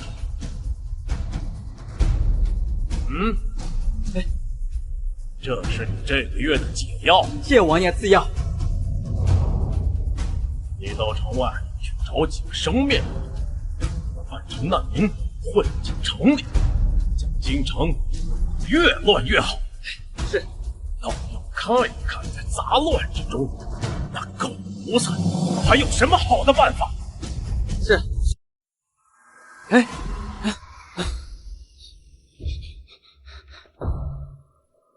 大胆毛贼，竟敢在摄政王府外行凶！好好掂量掂量，你们有几个脑袋？我们主子请你过府去。你们主子是谁？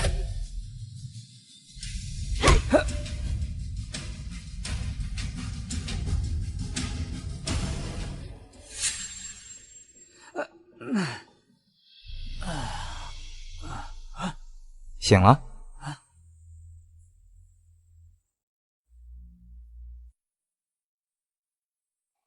是你绑架了我，你想做什么？我想找你叙叙旧，又怕打扰你，所以啊，你稍微小声点。我呸！一个忘恩负义的小人，我跟你没有什么交情可叙。眼下，赶紧把我放开，否则你就等着摄政王将你千刀万剐。你觉得摄政王会为了你跟我翻脸吗？这前有方清，后有徐正，他们呀，可都是朝里的一品大人。摄政王说杀就杀，你觉得你一个奴才，在他心里能有多重要？我效忠王爷几十年，凭你几句言语就想离间我们，做梦！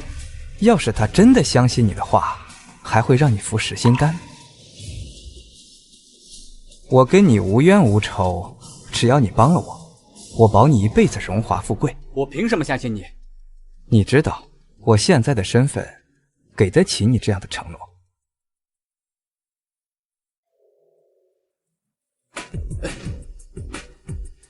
这是噬心丹的解药，爱吃不吃。胜败难料，何不多一个靠山呢？走吧。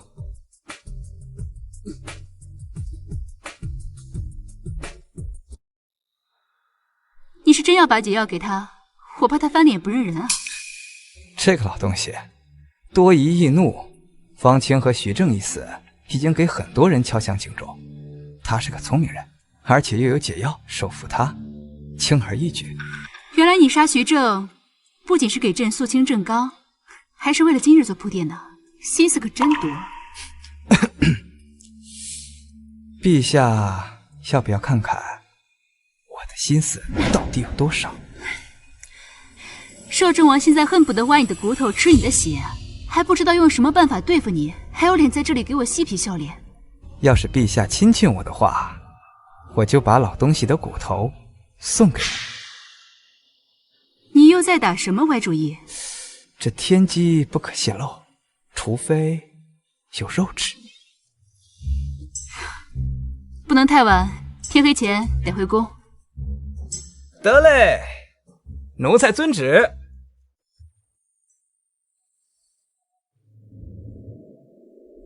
大人，不好了，出事了！啊，天塌了吗？一早京城来报，大批难民涌入京城，他们打砸抢烧，弄得京城乌烟瘴气。大批商户在京城门口等着要说法。人都抓了吗？都抓到了，都是逃难的难民，应天府不管，现在都在门口等候大人发落。哼，来得这么快，走，瞧瞧去。是。出来！出来！出来！大人为我做主啊！草民的粮店被洗劫一空，分毫不剩啊！是啊，还有草民的柴火铺也被抢光了，求大人做主啊！凡是被洗劫的商户，到时带着账簿向事业处登记损坏，待衙门核实后照价赔偿。多谢大人，多谢大人。不过，如果让本王查出你们虚报，不但要10倍返还，而且你们的家人还要被没为官奴。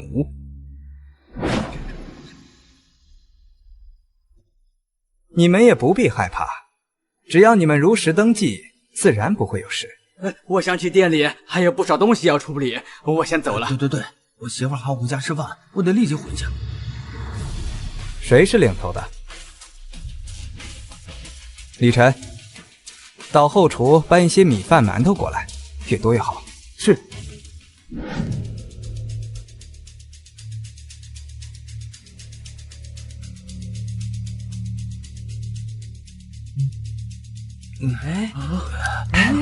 给我！我的别抢！想吃东西就实话实说，否则就地打死，一个不留。大人，这些都是普通百姓，就地打死是不是？背井离乡，食不果腹，的确可怜。但是肆意抢夺东西，扰乱国家治安，这只能称得上是暴民。难民，本官倾家荡产也就；暴民，本官绝不手软。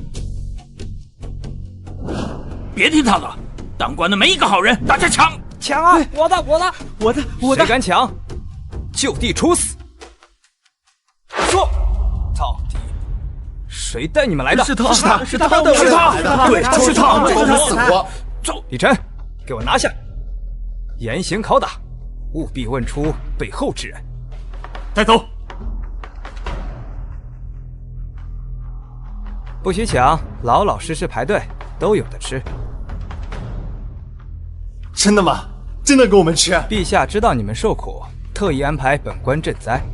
凡是我大夏人的，人人都有粮食，有屋可睡。多谢陛下，多谢陛下，多谢陛下，多谢陛下！个个来排队，排队，排队！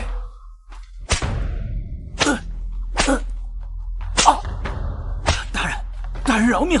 我只是拿钱办事，别的我什么都不知道。你萧三可是京城有名的，阴沟里的臭虫都得分得清公母，不知道收买你的人是谁？李晨啊，看来还是你的鞭子打得太轻了。大人说的是，小的这就还烙铁。还烙铁？别！我说，先从哪里开始呢？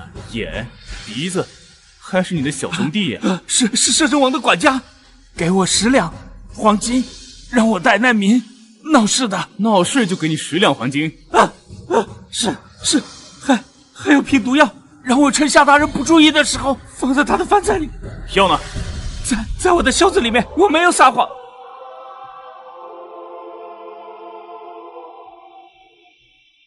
待他签字画押，把他交给应天府查办。事情办得如何呀？萧三已成功混进锦衣卫，相信很快就会传出夏阳中毒的消息。好，夏阳一死，小皇帝也不成气候。你赶快把这些信件给我送出去，时机一到，就地起义。是，小的这就去。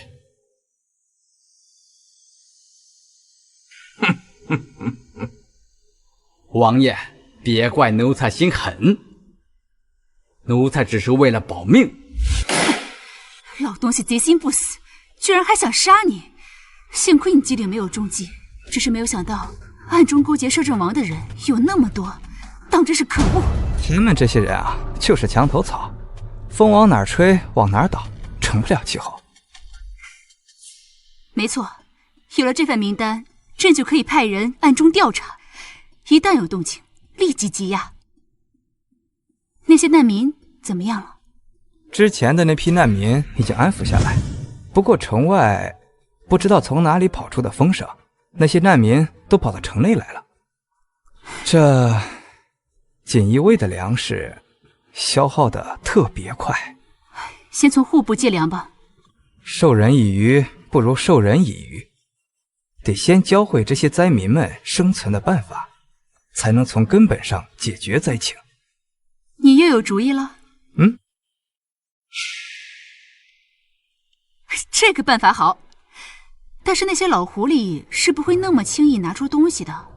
到时候呀，咱们就在各个城门口张贴榜单，把所有人捐的钱财物资一一列举出来，那些不交的呀，就把他们……到时候这群老狐狸为了自己的清白，也会有钱出钱，有力出力。我这是在帮他们积德，顺便呀，刮刮他们的肥油，有益于他们的身体健康嘛，一举两得。就知道你聪明，这赏你的。哎呀，原来陛下的诚意就这么点儿。你想如何？我想如何？如今灾情越发严重，朕决定要下发一番圣旨，凡是义捐超过白银100两，皆可记功在簿，张贴皇榜于皇城1月。陛下，当初夏阳他信誓旦旦地说想解决灾情，而如今却靠募捐，莫非是夏阳言过其实啊？锦衣卫收拢大批逃难灾民，把衙门挤得水泄不通。可朕与摄政王以及各位大臣可是悠闲得很。如今为了灾民一事，让诸位大臣出点力，摄政王，你还要推三阻四吗？陛下，本王也不能饿殍遍地。不过，既然摄政王都同意了，那这事儿定了。哎，即摄政王捐献白银2万两。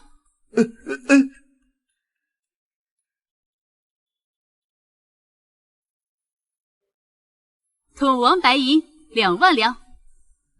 陛下，我啥时候说的这话呀？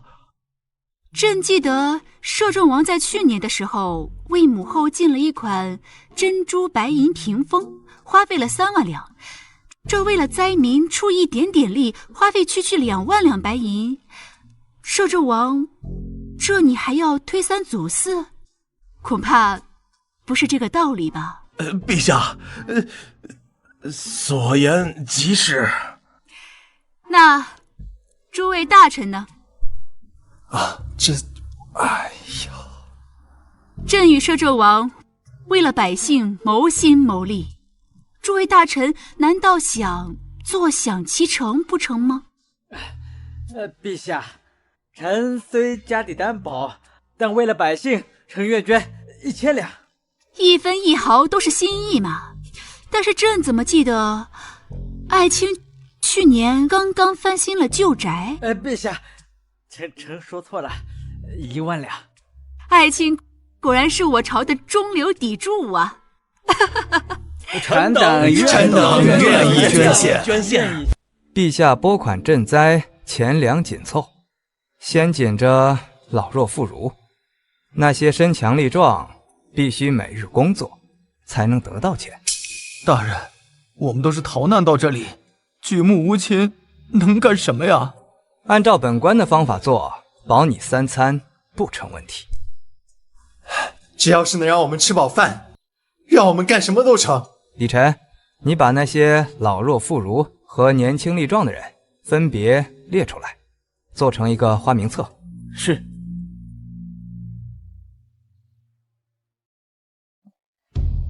大人，如何处理这些难民？兵部支取的帐篷已经不够用了。我打算在郊区买栋宅子，一方面可以解决难民的工作问题，再一方面还是可以保证他们的生活。那这些有用的如何处置？宫中官员大发善行，捐了30万，开支半年啊，不成问题。对了，大人，这几日不少粮商上门，他们想以高于市场2倍价格出售手里的粮食，不知大人意下如何？你去告诉那些粮商，本官愿意出半价购买，若他们不卖，就算了。现在粮食堪比黄金，他们如何愿意？这新米已经丰收，粮商手里的陈米啊，已经卖不出1成了。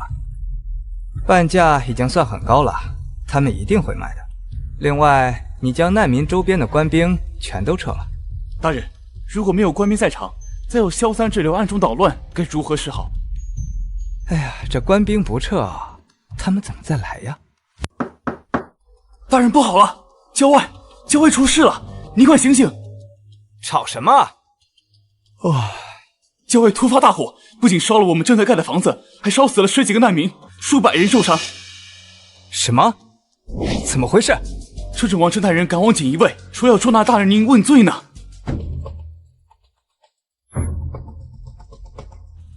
夏阳赈灾不力，致使难民死伤无数，本王奉命捉拿，若敢反抗，就地斩杀。本人乃陛下钦点锦衣卫统领，王爷若是想杀我，陛下首肯才行。哼，你以为陛下还能护着你吗？来人，带走！陛下，近郊失火，致死18人，累积民房28家，另有死伤，请陛下严肃查处，给天下臣民一个交代。陛下，奴才一定是被冤枉的，朕自会调查清楚。来人，给夏阳松绑。陛下，火灾发生地区正是灾民聚集之地，夏阳身为赈灾主管，责无旁贷，岂可轻易逃脱？陛下，不管是人为还是意外，毕竟死伤那么多灾民，夏阳责无旁贷，请陛下严惩夏阳。事情还未查清，你们就这么着急给夏阳定罪，是想公报私仇吗？来人，松绑！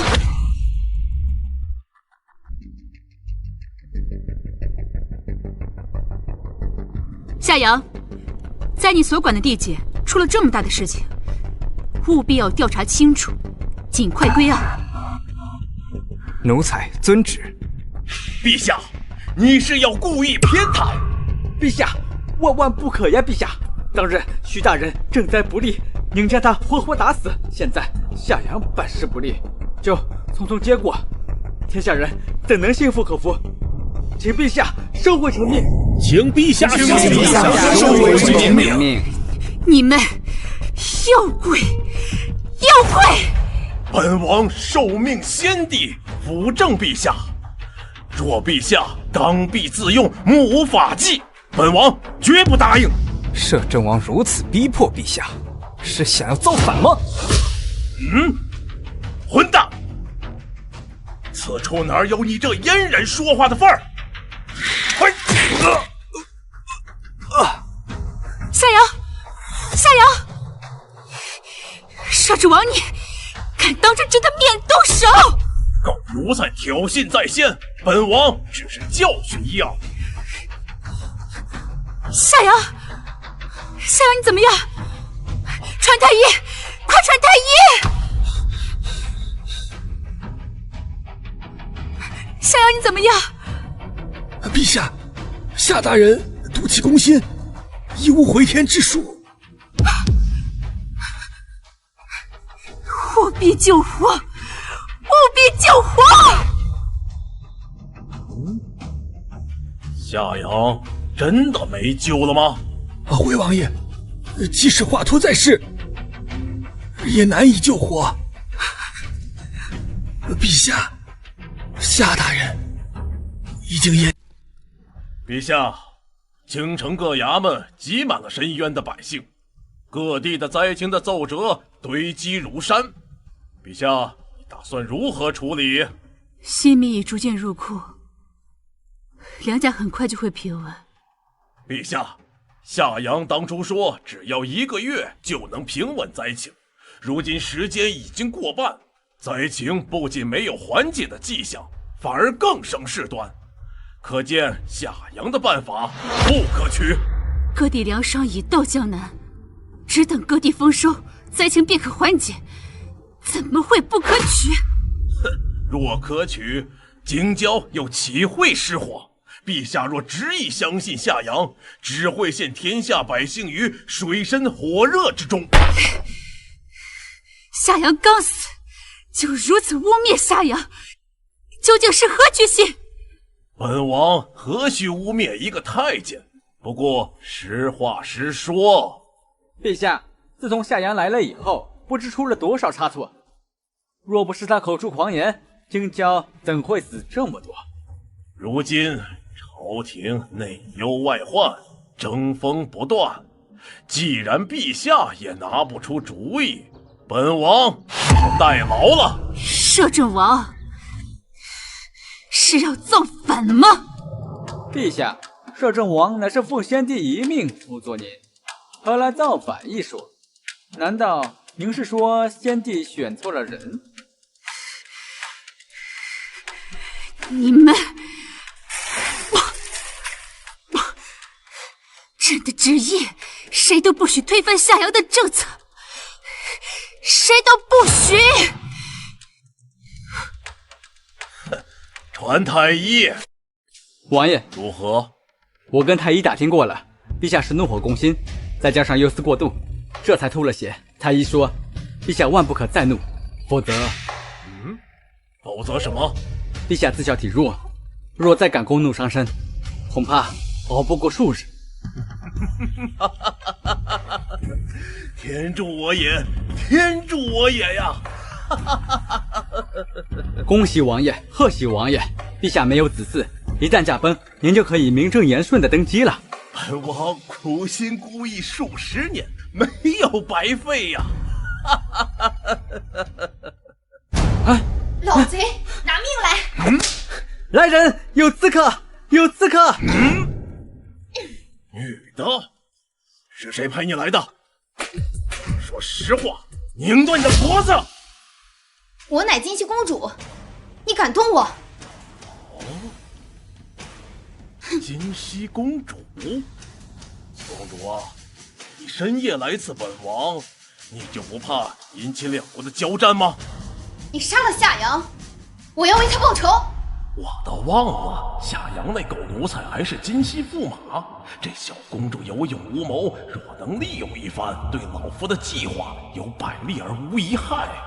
公主，你误会了，杀害夏阳的并非是我，而是当今陛下。实不相瞒，夏阳是我最得力的人，他在皇帝身边多年。前一些日子被小皇帝发现他的身份，一气之下呀，杀了。不可能，人人都说是你杀了他。你若不信，你可以问朝中的其他大人呢。当天礼部尚书、工部尚书都在的呀，他们是亲眼看见皇帝把夏阳给杀了。当真？当真。夏阳临死前还嘱咐了我，说遇到公主一定要转达一句话。夏阳说了什么？他说这辈子辜负了公主，他希望来生还做公主的夫君。夏郎，夏郎，你死得好惨！这个狗皇帝，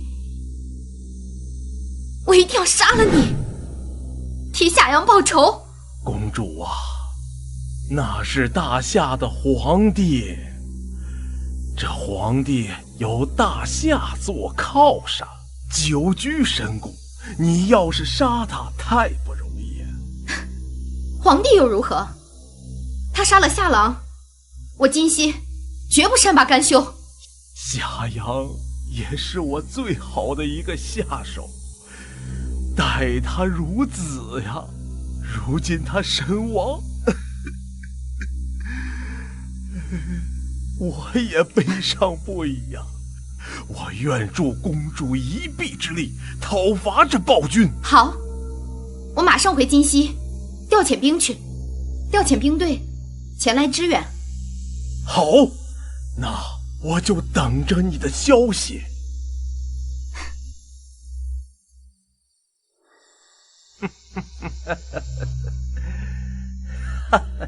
想不到死了个呼延，却来了个公主，老天对我不薄啊！登顶之日就在即日。吃个葡萄？不吃，你多吃点儿，吐那么多血，好好补补。嗨，那些啊，都是我事先准备好的猪血，我骗到老贼了。狗奴才，就你鬼点子多，害朕白担心一场。那若是陛下提前知道了，又岂会表演的情真意切？老贼岂会相信嘛？以前啊，总觉得陛下不喜欢我，如今我才知道，我在陛下的心里有多重要。夏阳，我不能没有你，你得陪我一辈子。陛下，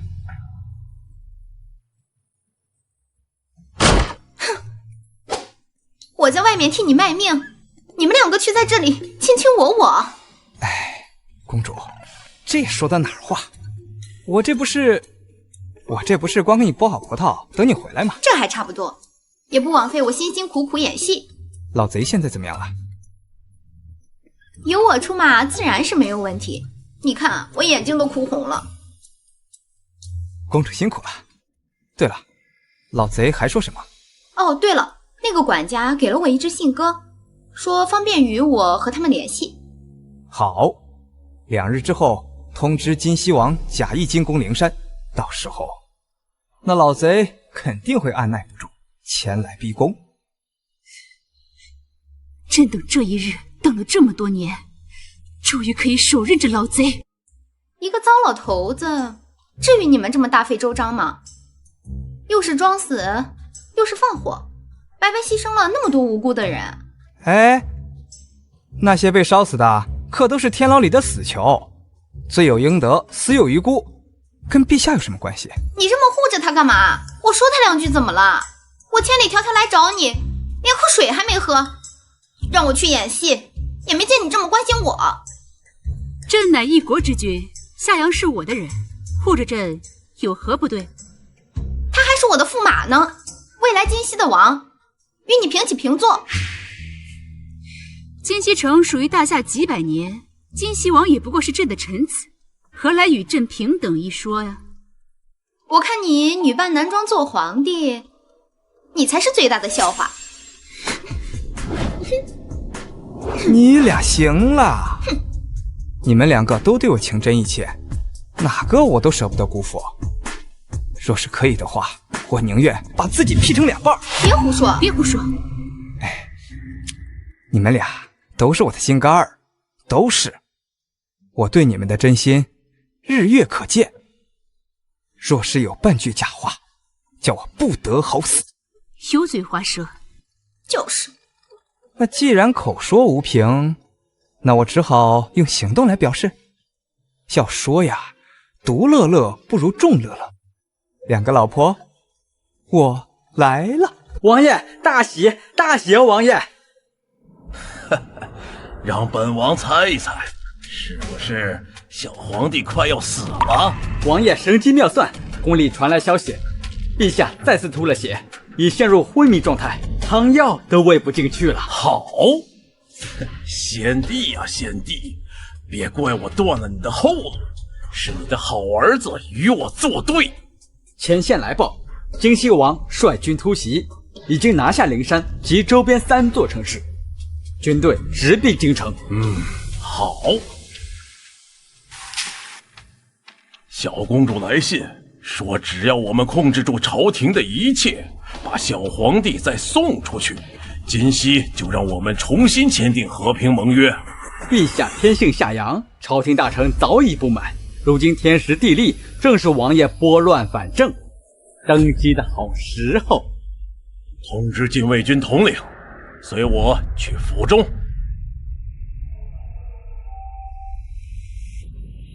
陛下怎么样？老臣已经尽力。老臣愧对先帝，罪该万死。陛下呀！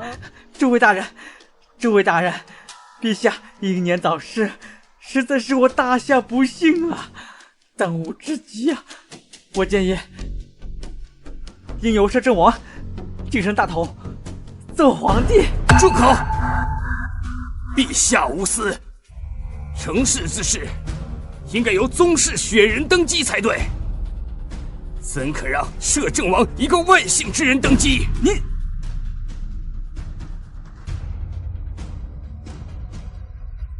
锦汐公主，摄政王，你怎么和敌国公主在一起？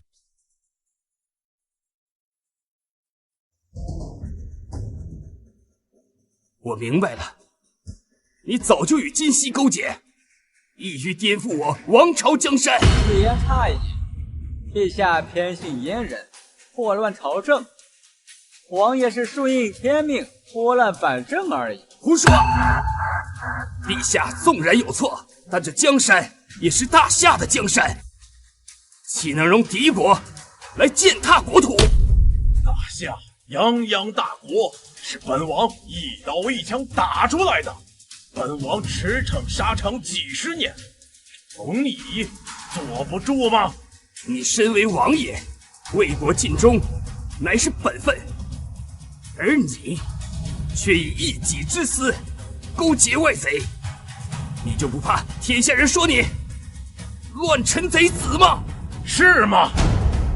来人！老子告诉你们，金熙与本王已经签订了合同，他们拥立我当新王。你们若乖乖的臣服，本王保你们一世荣华；执迷不悟，哼，不怪我心狠。跟这些老家伙废什么话？杀了就行。父皇万岁万岁万万岁！没用的软骨头，老贼，要杀便杀！本官宁死不行！今天就拿你开刀！来人呐，拉下去，斩了！放手！本王命令你们拉下去杀了他！你们聋了吗？他们不是聋了，只不过他们不听你的。来人，拿下！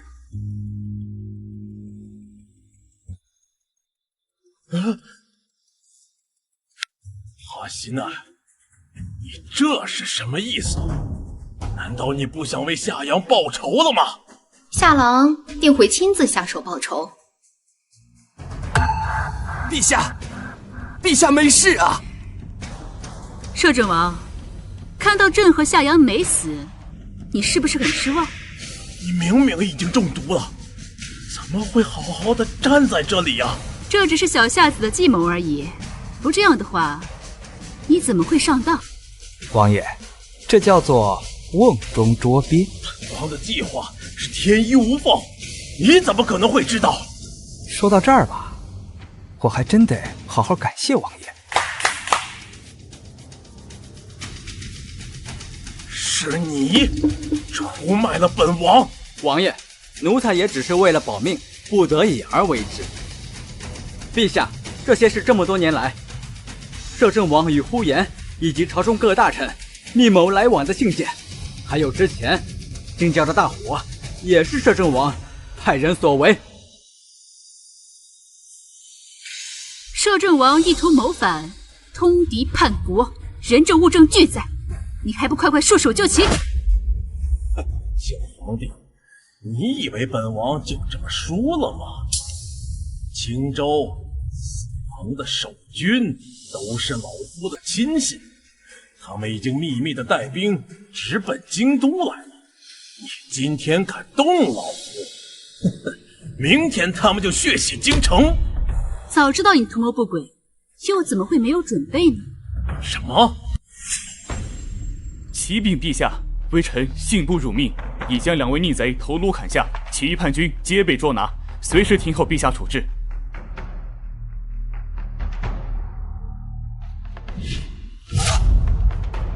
这不可能！一个灵山的小兵马司，怎么能跟青州对抗？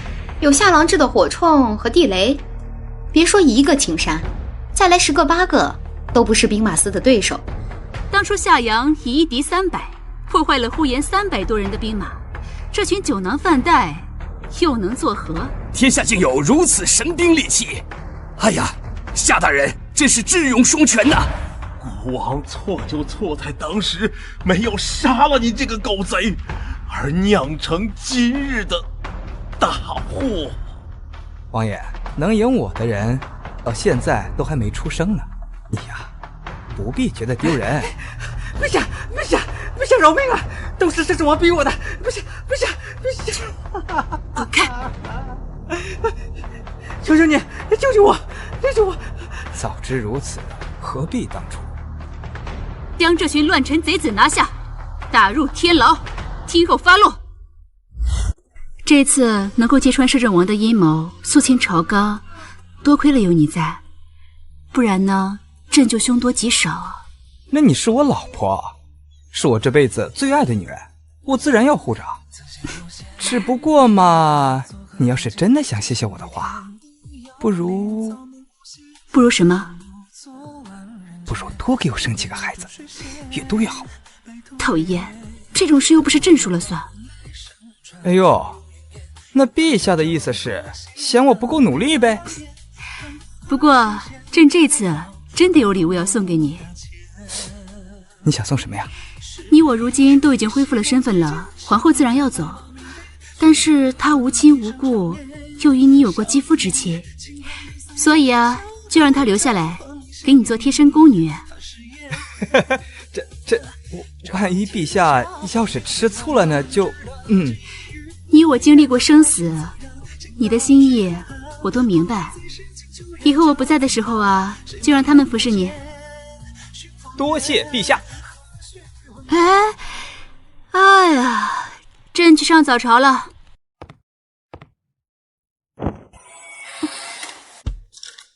陛下承受不住，那就由我们来伺候下郎啦。我们来伺候下郎啦。